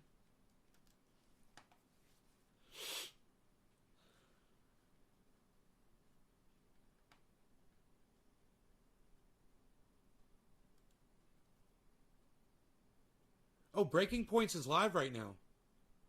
Holy shit, I've never seen that. Dude, I've never caught Breaking Points live before. Let me make sure I have notifications turned on. Yeah! Crystal and Sagar, Chaos Erupts in Cuba. Holy shit, I'm sorry, guys. I'm getting distracted here a little bit, but I've never caught them live before. Guys, thanks so much for watching. That's right. Just as a reminder, you can become a premium subscriber today. Watch the full show completely uncut. Our reactions to each other's monologues. You get to listen to it. You get to ask us questions. All that good stuff. It's a fucking premiere, dude. It wasn't live. I hate that shit. It was a pre-recorded premiere. Fuck them. I hate YouTube for saying that. Oh, they're live. You click on it. Either they're not. I'm sorry if that scared you, buddy. Oh, it's live, or it's not live. You know, you go there and the thing ended. You don't even catch the end of it. It ended, and it still says they're fucking live. You know, some engineer, shit lips over there at fucking YouTube. Write it down. Write that down, or write this one down. It says live. You click on it. No, it's not live. It's a fucking pre-recorded premiere. Suck my dick. And it's ending. And it was just ending when I pulled up to it. Suck my dick. It wasn't live. It was a premiere. You should have said live premiere, not live. I thought I was going to a fucking podcast. Just wasting my fucking time. Hands down the most controversial. That is the video. And you can literally see a video of the grow in the thumbnail. It's called hands down the most controversial ... podcaster on the internet. You're looking at him. It's me. But I'm really not, because nobody listens to me. But I could be.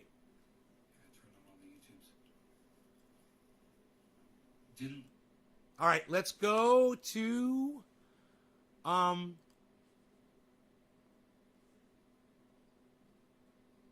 somebody came into the chat yesterday and said, I was showing my grow and said, you are in Lake County, California.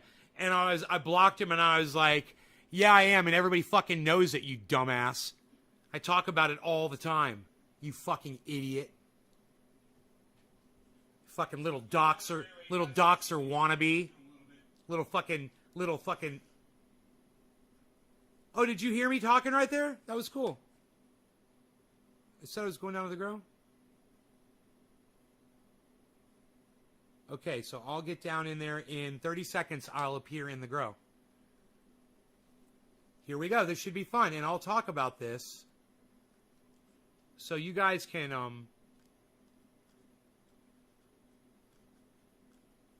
should I be over here? I think I'm good right here, and we'll put this right here,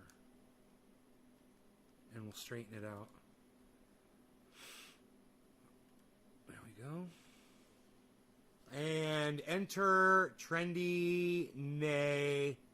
Oh, I'm dropping frames. Enter trendy nay.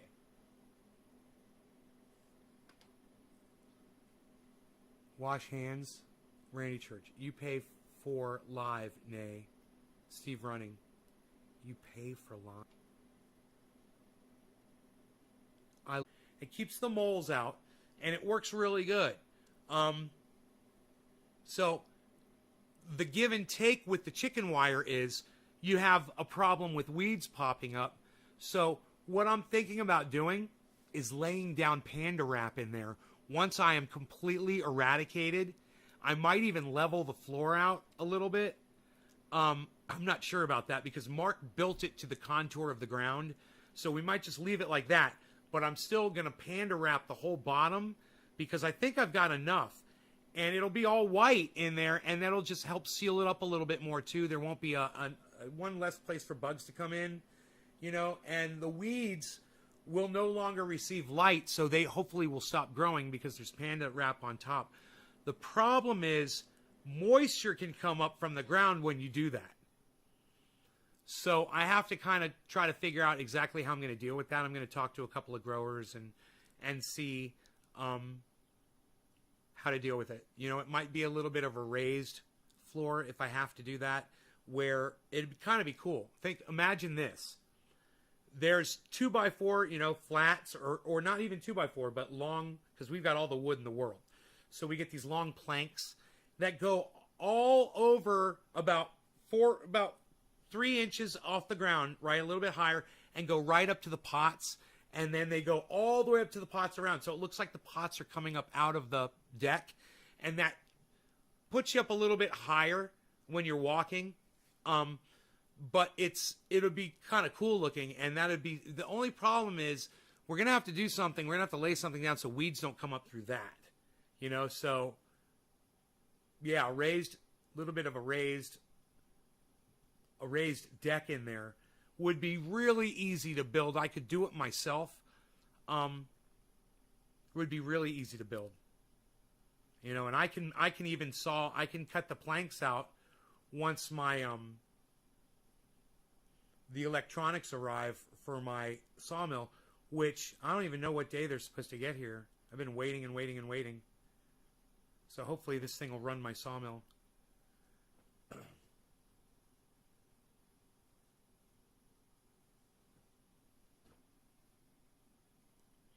So you can see I'm not watering the plants, I'm watering the pots. And I'm taking a lot of extra special care to not hit the leaves of those cannabis trees. But I am pouring water all over the potato plants, all over the tomato plants, all over the pole bean plants, all over the lettuce. I'm saturating them all with water. I've got so much to talk about while we watch me working down there yesterday in yesterday's show. This was one of the things you can watch when you're watching the live stream. You know, you can watch me working down there. It's kind of interesting. I'm also watering the zucchinis, and I'm watering the earthen bottom, the ground. So I'm getting it like sand, like a cement. Every time I water it, it pushes debris away and it solidifies the sand and makes it into almost like a concrete consistency, almost rock hard. So I'm making, you'll see, I'll hose the ground down as I walk away. You'll see that part right there where it's dry, that's wet now. See, I just hosed it down. And the best thing you can do is hose it down, let it dry, hose it down again, let it dry, hose it down, let it dry again. Just a little sprinkle and let it dry and let it dry. And keep doing that, and you keep solidifying that sand until it becomes solid. And there's nothing in there really to disturb it. So there aren't a lot of animals walking across it. You know, there's no wind blowing on it. There's no debris.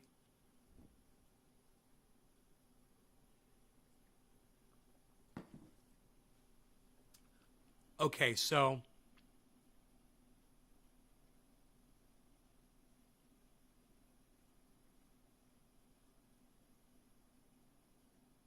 there was another point I was going to make about the watering that I'm doing. I'm saturating the pots completely with water, getting as close to underneath those cannabis plants as I can. The problem was, at that time, the sun was out. So there's still sunlight coming into that grow. You don't want to get water droplets on your leaves because when the sunlight hits that, it magnifies it and bleaches the leaf. rendering that part of the leaf, the solar panel of that leaf, useless. It will no longer create photosynthesis on that part of the leaf. The leaf still will, but it won't work as powerful. So you want to avoid getting water droplets on your leaves when it's sunny. When the sun goes down below the horizon and there's no more sunlight in there, you can get the entire plant wet. You don't have to worry about it. It's going to dry off. It's not going to get bleached. You'll be fine. If there's ambient light in the grow, you're fine. I've got ambient light on in there. These LEDs, they're not powerful enough or close enough to magnify those droplets to harm the leaves. So I can keep those lights on with the water. Now, when you're talking about grow lights, it's the same thing as the sun. Be careful. You don't want to get water on your leaves. The grow lights will do the exact same thing. In fact, leaves that get too close to the grow lights will start bleaching white as well, giving you an indication that your light is too close to the top of your plant. Okay, so you can always top your plant to keep the plant away. You can low stress train it to keep the top away. You can use a net to keep the tops away from the light and keep weaving them so that they stay away from your light. So you can keep your light nice and close to the bulk of your plant, which is what we want to do. I should have Daniel build the floor that you call him the flat earther. I love Daniel. Like I said, I love him like a brother. That's why it hurts me that he believes the earth is flat. It's so easily disproved. And he listens to this like I said, this gender confused, Eric DeVry, with that calm tone, the way he's, the earth is definitely flat. We have proven that as confused I am about my sexuality, we have completely proven that the earth is flat. Rockets have landed on the moon. That is factually a lie. That is unprovable. NASA is a complete lie. It is all built around I'm just like, you want to fucking murder the guy just when you listen to him speak. Him and Nick, whatever the fuck, gender confused, they should start their own gender confused club, bro. Yeah, we're confused about our gender, so we're starting our own, we're confused about our gender club. Just let it go, man. Just step out of the closet, boys. You can do it. I think my buddy did it when he was like 15 or 16 years old. He was like, hello, world. I am here. I am proud and I am queer. What's up? Hanging out. I am proud. Saying it loud. Yeah, my buddy was like that. He wasn't scared. Why are you such a pussy? You're a fucking adult. You're grown adults and you're still confused about your fucking sexuality. Just let it go, man. So let it go, man. Let your rainbow flags fly if you got one. I support you, man. But I'd support you a whole lot more if you did. If you kept it real. Just saying, man. I'm just saying. Hey, you guys want to hear the whole rant on that before I started dropping frames on this show? You can go back in this broadcast and listen to my Nick Grata, whatever his name is. Brada, whatever that guy's name is. I'm sorry, Brana. Nick, I'm sorry I don't know your name. I support your movement, bro. I want you to know that. I just wish you'd get a little bit more solid with your sexuality and be more of a leader than a soft-spoken wuss. Like I said, Bernie Sanders is so much more of a powerful leader than you. You should recruit somebody to be your spokesperson because you're just an awful one. That's why, Kyle Kullinski walked all over you, bro. And when you go into Kyle's live stream, he fucking destroys you. Kyle is not an alpha male. He tries to be, but he's not. If you put me in a chat with Kyle Kullinski, you would see my alpha male destroy his just by me being me. It's my alpha male destroyed Matt Dillahunty's alpha male. Absolutely. Just because I wasn't intimidated and I sat there and I kept it real the whole time. And he sat there and tried to have this air of superiority, which was, as Jimmy Dore says, when you meet your heroes, you will be disgusted. And he was right, man. When I met Jimmy, it wasn't that way. But it was that way when I met Matt Dillahunty. What a disappointment he is, still to this day. And when the day is that he gives cannabis the respect it deserves and the product that I invented, you know, he could make that product safely. I told him, I'm like, it doesn't have to be from me, bro. You can get the base for this from a cannabis plant. You extract it, do it your own way. You can extract it naturally. You can knock the keef out of it, solidify it. I mean, take the keef, liquefy it, mix it with oil or a milk or whatever, and you heat it up to 275, and that can be your base for your triage oil. Absolutely, and it'll work as long as you liquefy it and you bond it with your coconut oil in heat. It's going to work fine. We've got something else we need to talk about. It's some real bad news, and only 16 of you waited. It's so funny. I wait. Now I see we're 2.5 hours into the show, and I wait. Those of you that leave, all of you guys who think you're solid supporters of the show, and you won't keep it on in the background for whatever reason, now they're going to miss some fucking crazy bad news that I've got for you guys. You guys ready for the crazy bad news?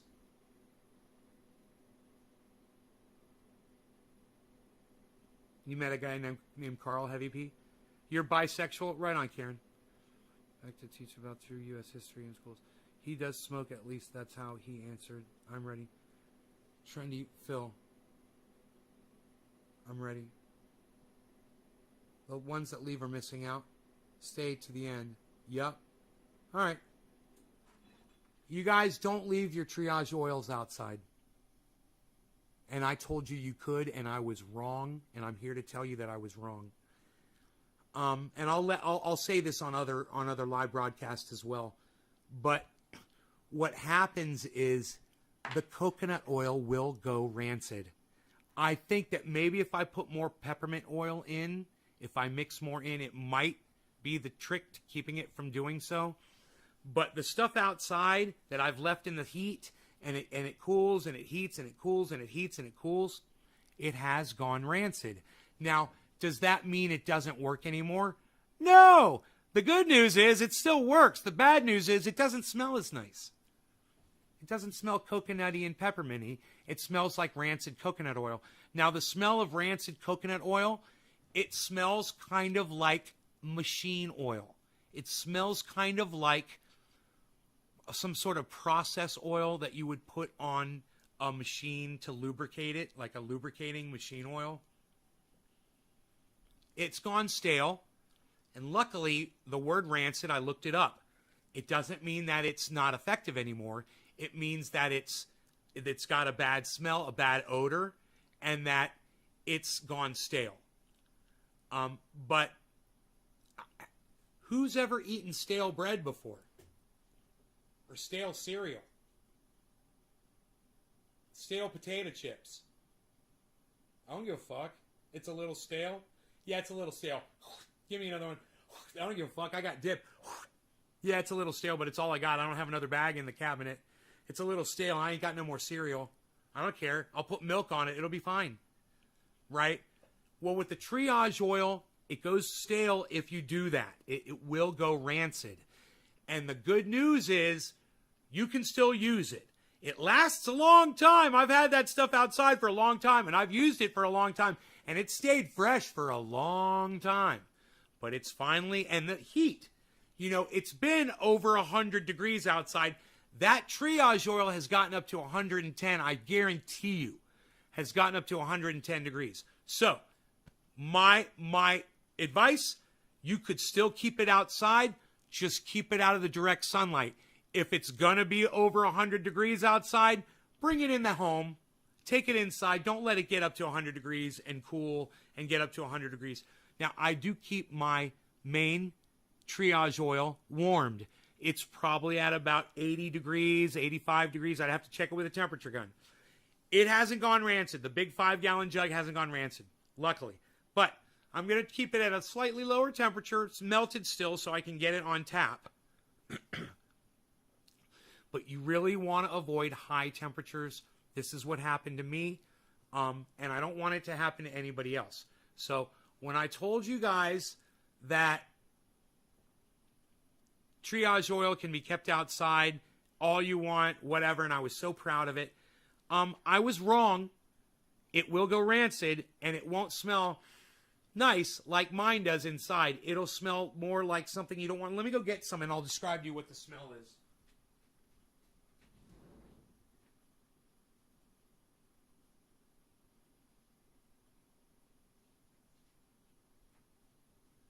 Let me open this, too, because there almost seems to be like something growing in there. And that can't be good. So let's see what that is. No, I think we're all right. Those, they look like bubbles. Let me see if I can find my glasses. I kind of put them away, didn't I? I kind of buried them here a little bit. But if I look here, I might just want to keep a pair on the desk, you know. I was trying to clean up the area and... Hello, everyone. Sophisticated Nay here once again to say hello. Oh, look, Nay's outside while I'm here. Oh, the two personalities have finally split. Ooh, Look at Nay. He's so serious. Look at him. He's showing his ass crack. He doesn't even care. Oh, he's such a hard little worker bee. Look at him go. Oh, what is this I'm supposed to be looking here? Oh, crystallization. No, you're fine. We've got some beautiful crystallization here on the top. This is not a fungus. And I'm sure if you shake this, you'll be fine. But let's give it a little smell, shall we? Let's see what it smells like. While Trendy Nay is out there working in the garden, I will be here telling you what this smells like. Oh, okay, it has a slight peppermint odor, but there's something else. Oh, there is a stale, rancid smell going on. If you don't understand what rancid means, it simply means it's gone stale. It's been past its expiration. Now I have eaten expired food before, because, you know, Nay forces it down, but I'm here to tell you, this is tolerable. I don't know if I'd want to eat it. I don't know if I'd want to eat it. But let's do this. Here is the rancid oil. I've got rancid coconut oil. I'm going to just do this. I'm going to put it... Ooh, I don't... Okay. It is not a good smell. It's right here under my nose. I can smell this. I can taste the rancidness. Okay, Google. Okay, Google.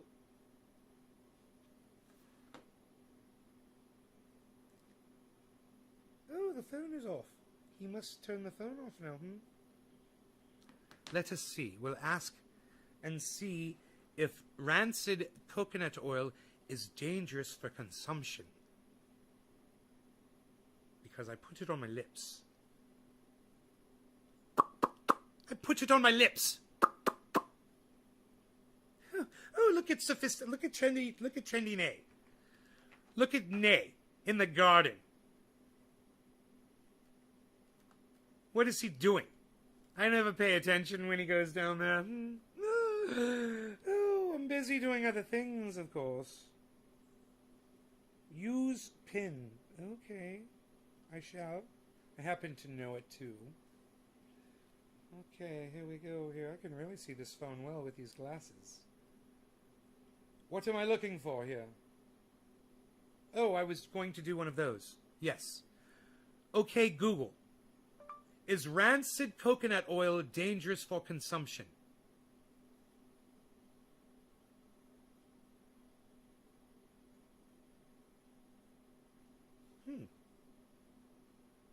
We'll type it in.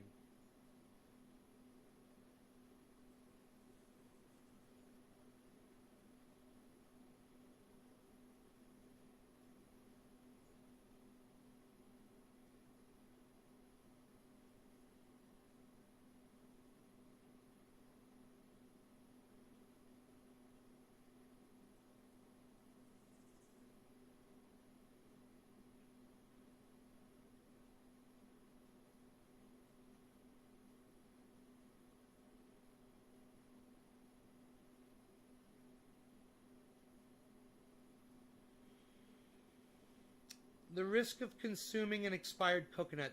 That means there is no specific date when you should throw it away. Still, consuming the spoiled and rotten coconut meat can lead to stomach ache, diarrhea, and vomiting. Always look for any cracks on the overripe coconut.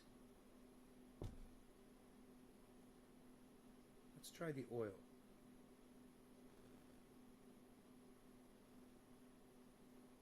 That is the coconut. Let's try the coconut oil.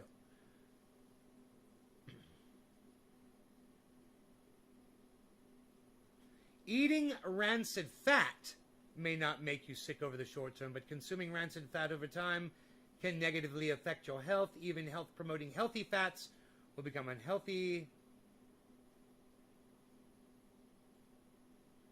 Coconut oil can spoil. It rhymes. Coconut oil can spoil. Coconut oil can spoil. Coconut oil can spoil. Coconut oil can spoil. And believe me when I say that you'll know when coconut oil has gone rancid. Your once beautiful translucent white coconut oil will turn a pale yellow, and it will get all chunky, almost like curdled milk. Yeah, it is a little, there's a little granulars on the top there. Yes, I see. But I wonder if I shake it, if that goes away. Is rancid oil toxic?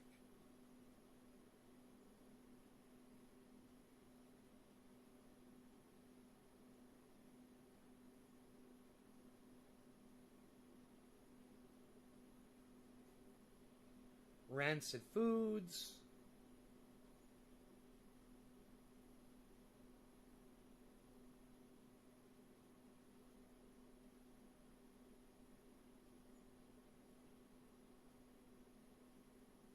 Oh, well, you get the same just by eating regular coconut oil. You could get headache, dizziness, fatigue, swollen glands, joint or muscle pain, stomach upset, chills, hives, rashes, skin conditions, nausea.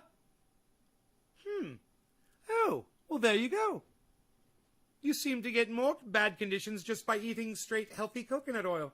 So don't eat too much coconut oil, but in tiny amounts for pain. I don't think you'll have too much of a problem. So there you go. It has been explained with the science. I would say rub it on your skin, but try not to consume it.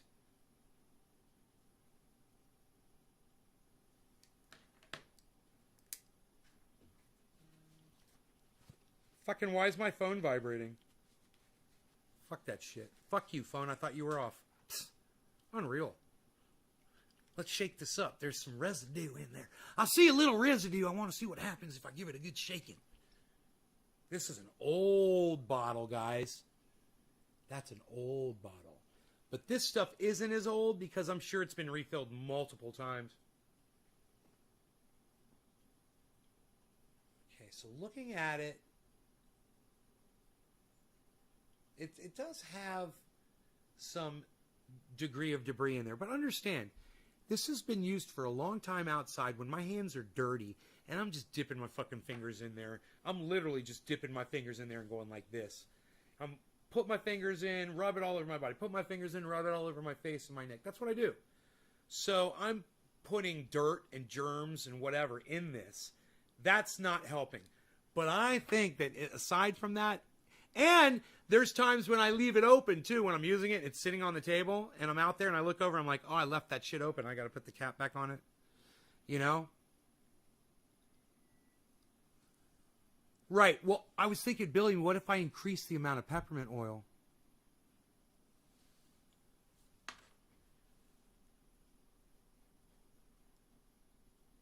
You know, because right now it's 1% peppermint oil. What if I made it 2% peppermint oil? You know?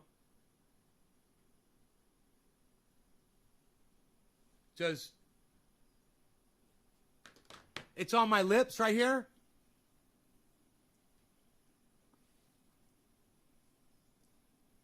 I guess no more than triage oil does feel oily on my skin. Than just healthy triage oil. Like this stuff right here. Like here, let me put this on my lips. This is the good stuff. This stuff is not rancid.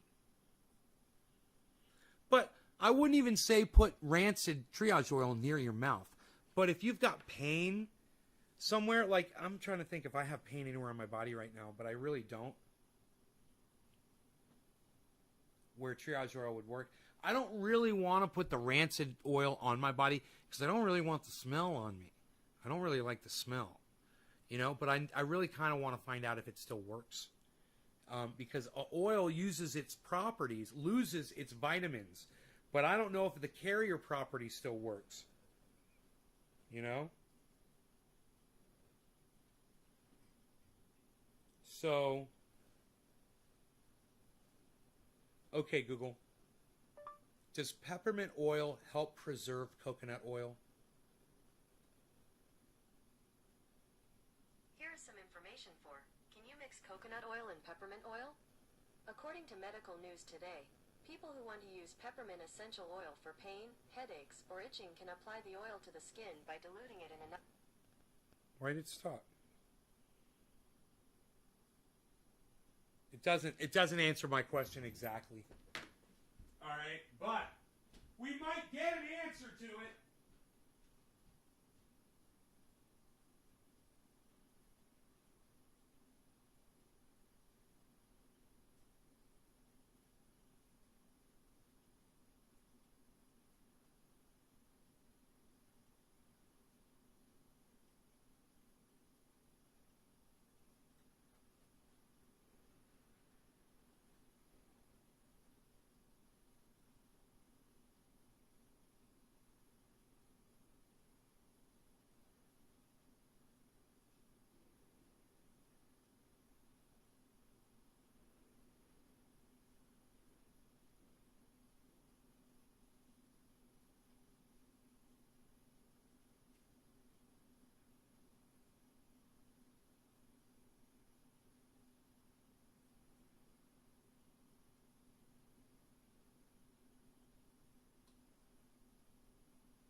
I got on the scale this morning and I weighed 170 pounds. I just got on the scale right now with my jeans, my underwear, and my shirt on, and I weigh 174 with having drank water and coffee.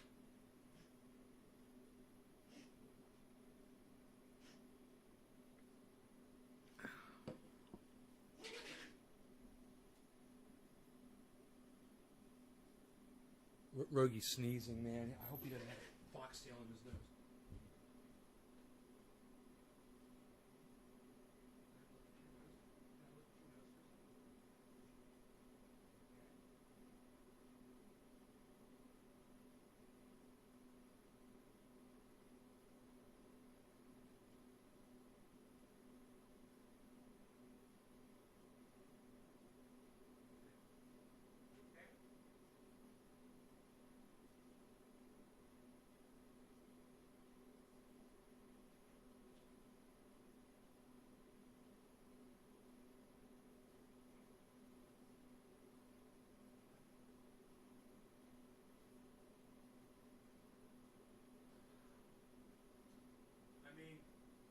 If I hear Rogi sneezing like that, I just fucking boom. I grab a Q-tip and I go right over and I make sure there's not a foxtail in his nose, man. With a Q-tip, I go right into his nostril and I just kind of rub around and pull out. Because you want to make sure, you know, there could be a foxtail. The cat could bring them in and it could be on this carpet and he could fucking sniff it right up his nose. I don't see one, man. I don't see any foxtails. I try to keep the house super clean. But he really doesn't have access to too many foxtails in the yard either. But Okay, so this is really exciting.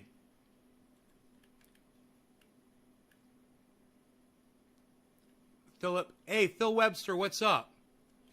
Google a popular flavoring in India cuisine can be used to preserve processed food. Claims a study. They found that mint had strong antioxidant properties that make it a good preservative. Mint is the only natural compound we have found so far with antioxidant properties comparable to BHT. Mint, a popular flavoring in Indian cuisine, can be used to preserve processed food. They found that mint had strong antioxidant properties that make it a good preservative. Mint is the only natural compound we have found so far with antioxidant properties comparable to BHT. Well, son of a bitch, Billy, I'm gonna go up to 2% peppermint oil, and I'm about to make a 5-gallon jug. I'm this far away, literally, that much left in my 5-gallon jug. I've got to make a new batch. So I'm going to go 2% peppermint oil, bro. And we'll see if that will preserve this. I'll put them outside again, and we'll see if it goes rancid with 2% peppermint oil in them. Video of the grow and thought you flew down there emergency style. That's funny. Go 3% for good measure. Well, Billy, as somebody who experimented with the triage oil before anybody else I know and put it on their butthole, do you think that 3% would burn on skin like that? Because I like the fact that you can put it on almost every part of your body right now.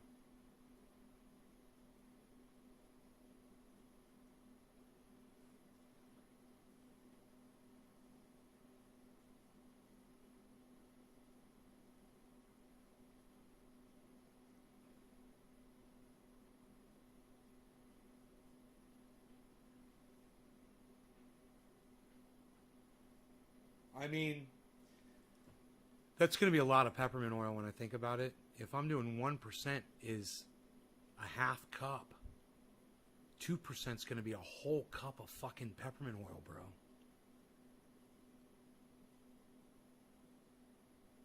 You know, 3% would be 1.5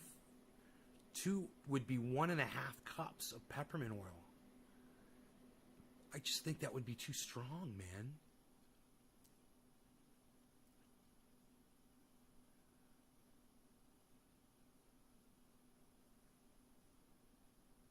Unless you have hemorrhoids. Yeah, that's motherfucking off script. Who's Dab Kush? Who is Dab Kush?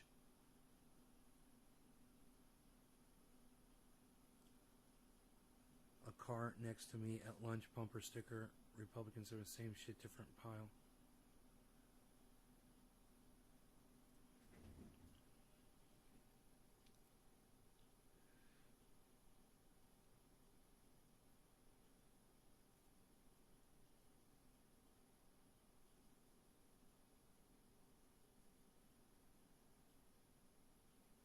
Same shit, different pile. Oh, Josh G, you should have told them about my show. That is the same. I go by the same philosophy.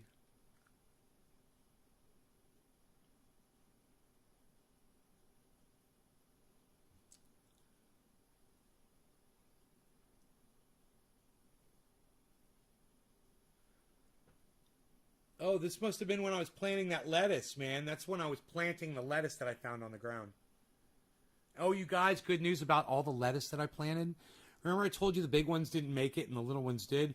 Well, the big ones, the top leaves did die. They dried up, they shriveled, and they didn't make it. But the sprout survived.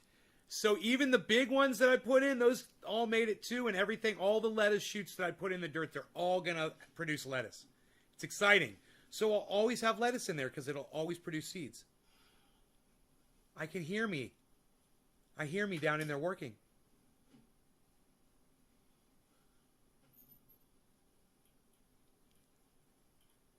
That's cool. I hear the microphone. Yeah, I am in Lake County. Oh, that was the part. That was the Lake County part. Oh, I guess I'm not down there anymore. And I said, and you are blocked.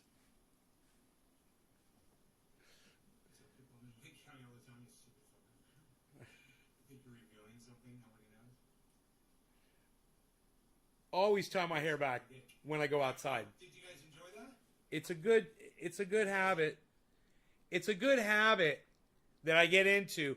I tie my hair back every time I go outside. You know, if I don't grab a hair tie and I'm outside and I want to start working, I always have to come back inside, grab a hair tie to go back outside because I don't want to get dust and dirt in my hair. You know, so I tie it back. And that's the way it's not flying like this, catching shit like a fucking fishnet. You know? It's just a lot easier for me to work and things like that. It's funny because you could totally see I still have it on. Watch how long it takes me to take it off. Like watching me water and feed the plants. And I also transplanted a lettuce. I found a lettuce growing on the ground. I transplanted that. And I got some good news. The lettuce that I thought died, it all came back. So I'm going to have a lot more lettuce than I originally anticipated, which is great. Last year it was bitter. The lettuce was a little bitter. This is the same breed of lettuce. But I don't know if because it's grown one time, one seed. Copper Cab last night was that this morning? It was last night. Had a great fucking show. It was actually insane. His show was fucking insane, dude. He was going off. And I was in the chat, man. I was enjoying it. I didn't super chat him. But I went back to Discord and they're ignoring me. I mean, he accepted me into his community, but him or his sister won't respond to any of my fucking chats. He's got me. He won't accept my friend request, and she has her IMs open, and she hasn't responded in over a day.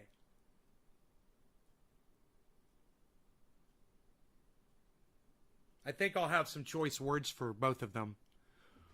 I'm going to leave them a message and just be like, hey, I've been doing this just as long as you guys have. I want you to know that I'm part of your YouTube community.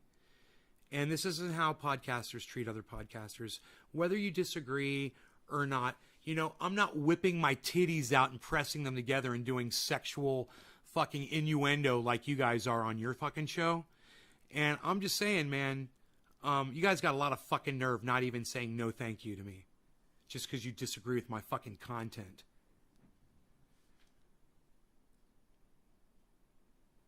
You'll leave a note on the window. Yeah, leave a note on the window. Say, check out naysgarden.com. He agrees with your bumper sticker. naysgarden.com completely agrees with your bumper sticker. How many more weeks do you predict you'll be in veg? How close to the top of the greenhouse before it gets too difficult to work around? Huh. Bro, anytime you got to get up on a ladder, it sucks. And they'll be there. You know, they're going to be too tall. You know, if you want to pull off a dead leaf, sometimes you just let it go, man. You know, you got to get on a ladder. And I had to do that last year. I was on a ladder all the time, spraying and shit. It sucks. They get huge, man. They get to be a lot to deal with, you know.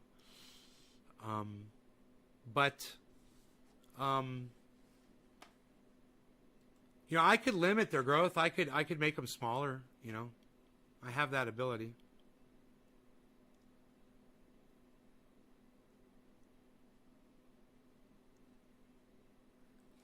Dominic Leo is in the club. He's in the 710 club. Look at that. Karen McDonald is in the 420 or 710 club.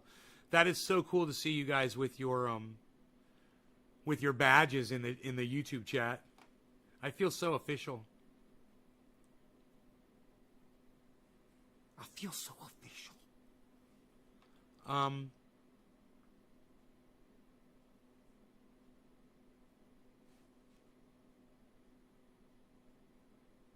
Yeah, so that was interesting watching me work around in there. I'm building a cloud swing in my shade garden, but I'm afraid of heights.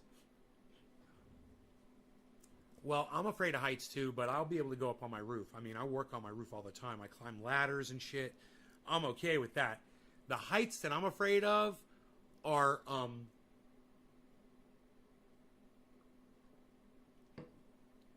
like wild fucking roller coaster rides and those rides that swing you up really high.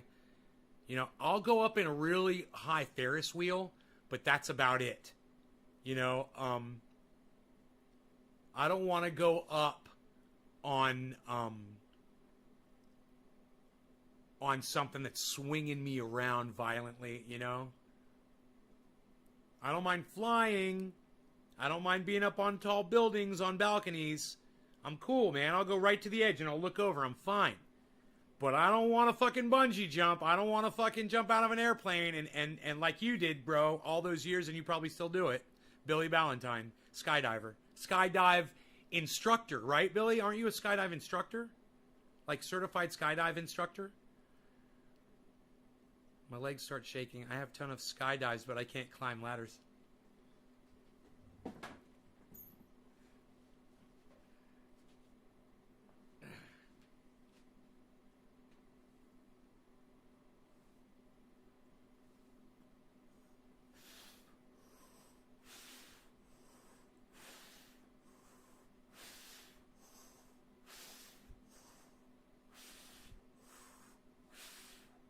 Oh my God, Billy, you're right. It does make it a lot easier when you're breathing while you do it.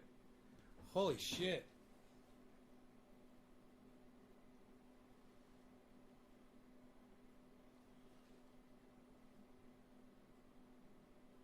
Dude, I'm gonna have a fucking bulletproof fucking stomach. Dude, what is this? What is this line right here? Every day I see shit in my body I've never fucking seen before, man. And I'm just like, what is that, man? What is this new dimple? What's this new fucking dimple that I've never had on my body ever, man? I love this shit. Did you guys see I showed you my jeans, right? I showed you my fucking jeans. This is psychotic. Stop eating sugar. Exercise. Do these little exercises that I teach you so you don't have to spend all day doing. Do you guys see spending me hours and hours working out and shit like that? Like my friend Rob Mulligan does? He's made it like his whole lifestyle, working out. You know, the guy from Pop Brothers at Law, he's working out on that fucking thing. You know, he's doing the fucking cardio and doing all that shit. I'm saying, guys, it looks hard because they make it hard on themselves. No offense. My friend Robert Mulligan loves a challenge, man. He loves anything that requires a lot of work. You know?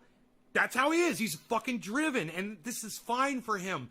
But if you're lazy like me, and you want to start looking better physically, you want to feel better about yourself, and you want to get rid of your pear-shaped body, and you want to get more, if you're a man, you want to get more of a V-shaped body. Or if you're a woman and you want to get more of a curvy body and less of a pear shape, stop eating the sugar. Start eating at the right time. Stop eating at night, right? The simple things. And the exercise can be just regular everyday activity that you're keeping your posture straight on. I don't care if it's vacuuming, sweeping, you're doing the windows, you know, you're Windexing something, you're cleaning your countertops. And listen, if you're like, but Nay, I don't do any of those things. Hey, well, do you have a cleaning lady? Maybe you should fucking be cleaning up after yourself. Let me tell you something. It's some of the best exercise I get is running around this house, cleaning up after my shit, cleaning up after fucking dumbass Mark that stained my goddamn couch, cleaning up after my awesome doggy and kitty cat. Constantly got to clean up after everybody. Me too. I'm the biggest mess out of all of them. And, you know, it's messy. And I'm always moving around.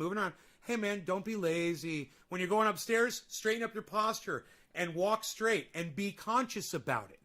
Do it several times. You've got a tool somewhere that you need, but you're like, I'll go get it later and I'll go get another tool. No, go get it right now and work when you do it. Just walk and and you want these variances in your heart rate. You want to get up when you're doing something with your tools or whatever. You want to get up. You want to do something. You can even jog or get your heart rate up, and then you want your heart rate to go back down. And you want that diversity in your heart rate. You don't want to just jog. You don't want to just walk. Like I was doing, when I was hiking, and that's, basically that was my exercise. It's great. But my kind of hiking also has bursts where I have to go up an incline every once in a while. And then walking, then I'm going up an incline, then I'm going down an incline, and I'm walking straight again. These variances in your heart rate are pivotal in your health. Something you need to think about. And if you're just getting on a treadmill and doing this, you need to vary those paces that you're doing. If you're just walking, throw in a jog every once in a while, or do some bending over, like stop walking and do some cardio just a little bit for just a minute or two. And get your heart rate going again. Get it going faster than where it is where you're walking. Very, very important, guys. And there's so much more. And eating at the right time of day. That is so important. So I eat, at noon. I'm usually hungry by noon now. It used to be I would eat right at 6 o'clock when I'd wait right after I take a shower. I come out and I make a bagel. Boom. I don't eat bagels anymore, number one, because they got sugar in them. So I got all these fucking bagels in my freezer that I'm not eating. I switched to rye bread, but now I'm not even eating that often. So, 10 to noon, whenever, then I make myself something, and it's not going to have sugar in it, and it's usually just going to be like I had a pork burrito, bean and pork burrito. Very thin tortilla outside, rolled up. And I just had a little piece of it, put it in the microwave, heat it up for 1 minute and 10 seconds, and take some hot sauce and put some hot sauce on that. No sugar in the hot sauce. Really enjoy that meal. I'm going to be getting those more often. I got tuna fish in the fridge, too. It's got mayonnaise in it. No sugar. So I'm doing low sodium, no sugar. I'm eating between the hours of, I start eating, 10 o'clock in the morning. I can eat right now. 10 o'clock, and I don't eat past 6. That's the rule. And every once in a while, you can break the rule. You can cheat. You have a little sugar if you really need it, or have it at a good time when you're going to burn it off. Or you could just have something late night, off hours when you're not supposed to. It's okay. You put your body in this mode, and like my mom says, be careful. You're losing way too much weight, way too fast, she said. It's just coming off you. She was so concerned. Yeah, I'm down to 170 pounds. When we started this little excursion, I was 186 pounds. And I said, I got to start losing weight. I'm 186.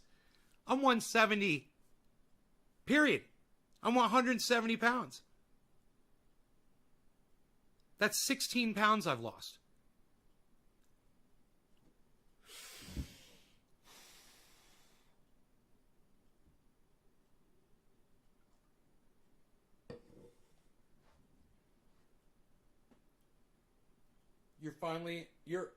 You're a free fly instructor, yes, for AFF class. You're not current on your licensing. State of Texas issued arrest warrants on Dems who left state. Arrest warrants? Okay. Are they going to pursue the arrest warrants? Hey, what do you think of those Dems, Steve, running that left the state? What do you think of those people?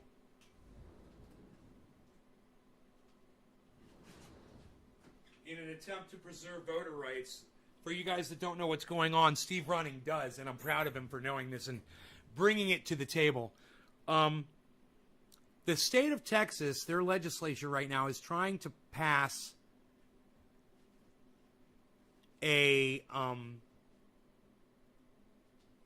bill that will subvert voting for a lot of black people. That's it in a nutshell. The Democrats of Texas, the ones that vote on this bill, they all got in a plane and they went to Washington. If they're in Washington, if they're not there, then that bill can't get passed if they can't be there to vote. That's Texas law. Now, if Texas issued this arrest warrant for them, Texas does have a person in Texas who is able to, by law, send out bounty hunters, if you will, to bring them back and prosecute them in the state of Texas. Here's the problem.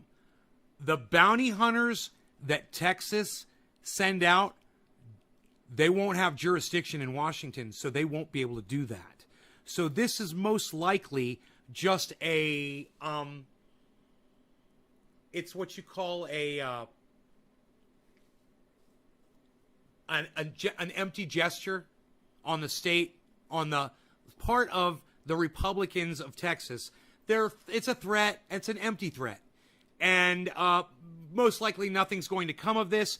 And most likely the United States federal government, who Kamala Harris has already spoken out, and I must say, first good thing you'll ever hear me say about Kamala Harris.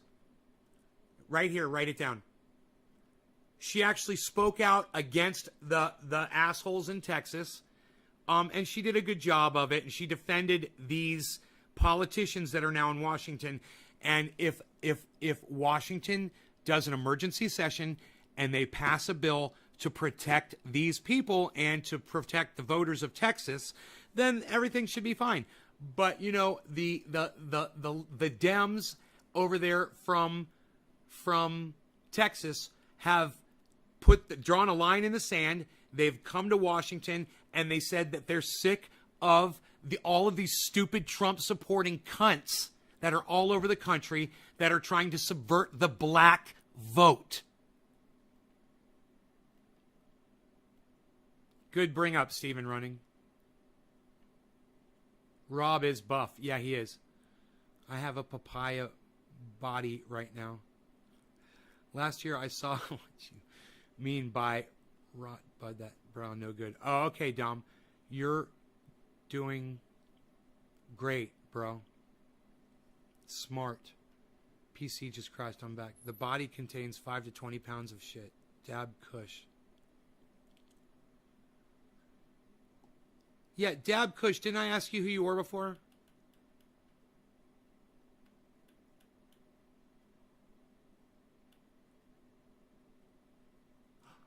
Oh, we smoked at Chalice.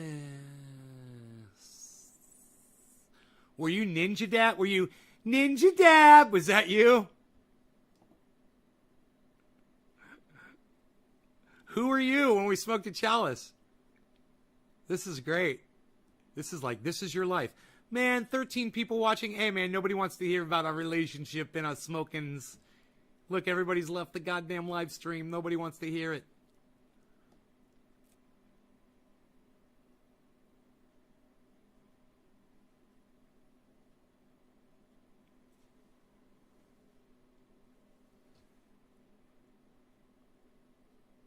Hold on a second.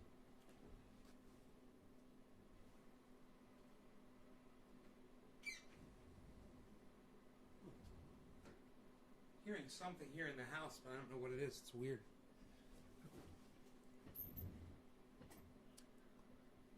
It's like a ringing sound. Theater. Woo. Does your gremlin still work? DC's. I'm still here, says Tanner. There's only 13 of you now. I'm about to close the show because now it's 12. When people leave, I shut the show off because if my live stream, if you guys aren't interested, then people that are watching this in the future will have lost interest a long time ago. And make a doctor phone calls. TV and listen into you on TV and make a doctor phone calls. Heavy P. Nay, they're doing this so no attention to real stuff.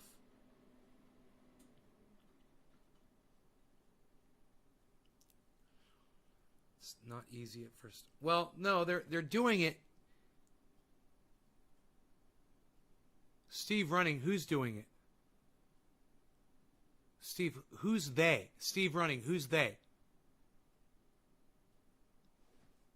Well done. It's not well done. It's not easy at first few pounds, but once you start seeing the weight coming off. Why do people say it's not easy? Why all you motherfuckers, you're all indoctrinated to say losing weight is not easy. This is the easiest thing I've ever done in my entire life. Megsy, quit lying to my audience. Why do you got to make it hard for yourself and for everybody else that you're talking to right now? This shit is easy. I'm proving it because I'm a very unmotivated person.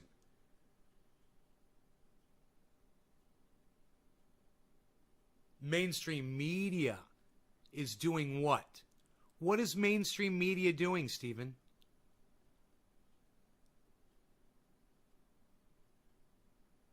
What is mainstream media doing exactly? I know who mainstream media is, Steve. Don't treat me like I'm an idiot. I'm asking you specific questions.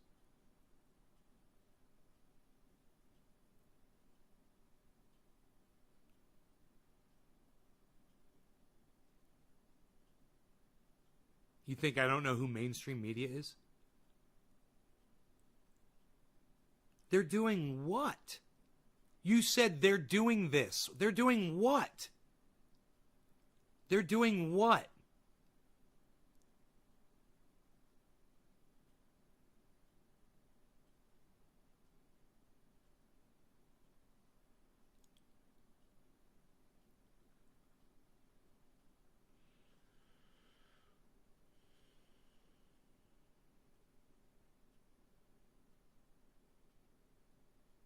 Mainstream media is doing what? I'm talking about, I ask you guys what you guys think about the politicians that left Texas. How do you feel about them? They left Texas for voter rights. They're in Washington now, and you start talking about mainstream media, Assange in Yemen. This is a problem, Steve Running. I'm trying to chain together how what I'm talking about relates to what you're talking about.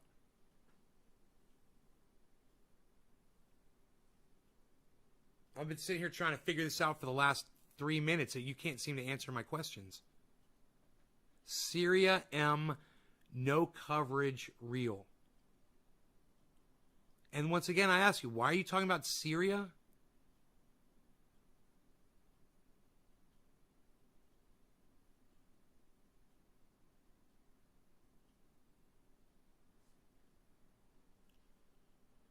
Jackie says, ha, ha, ha, ha.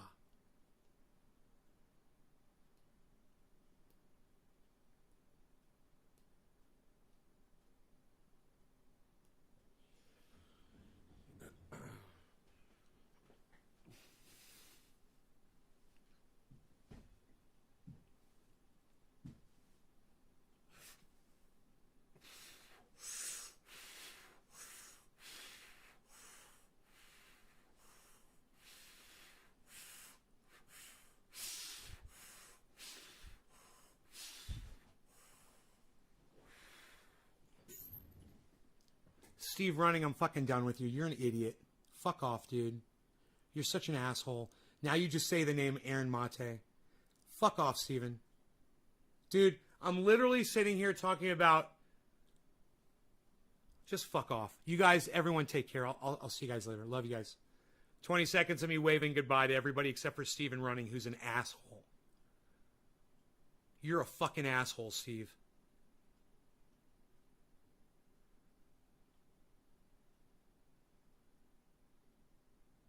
Fuck off.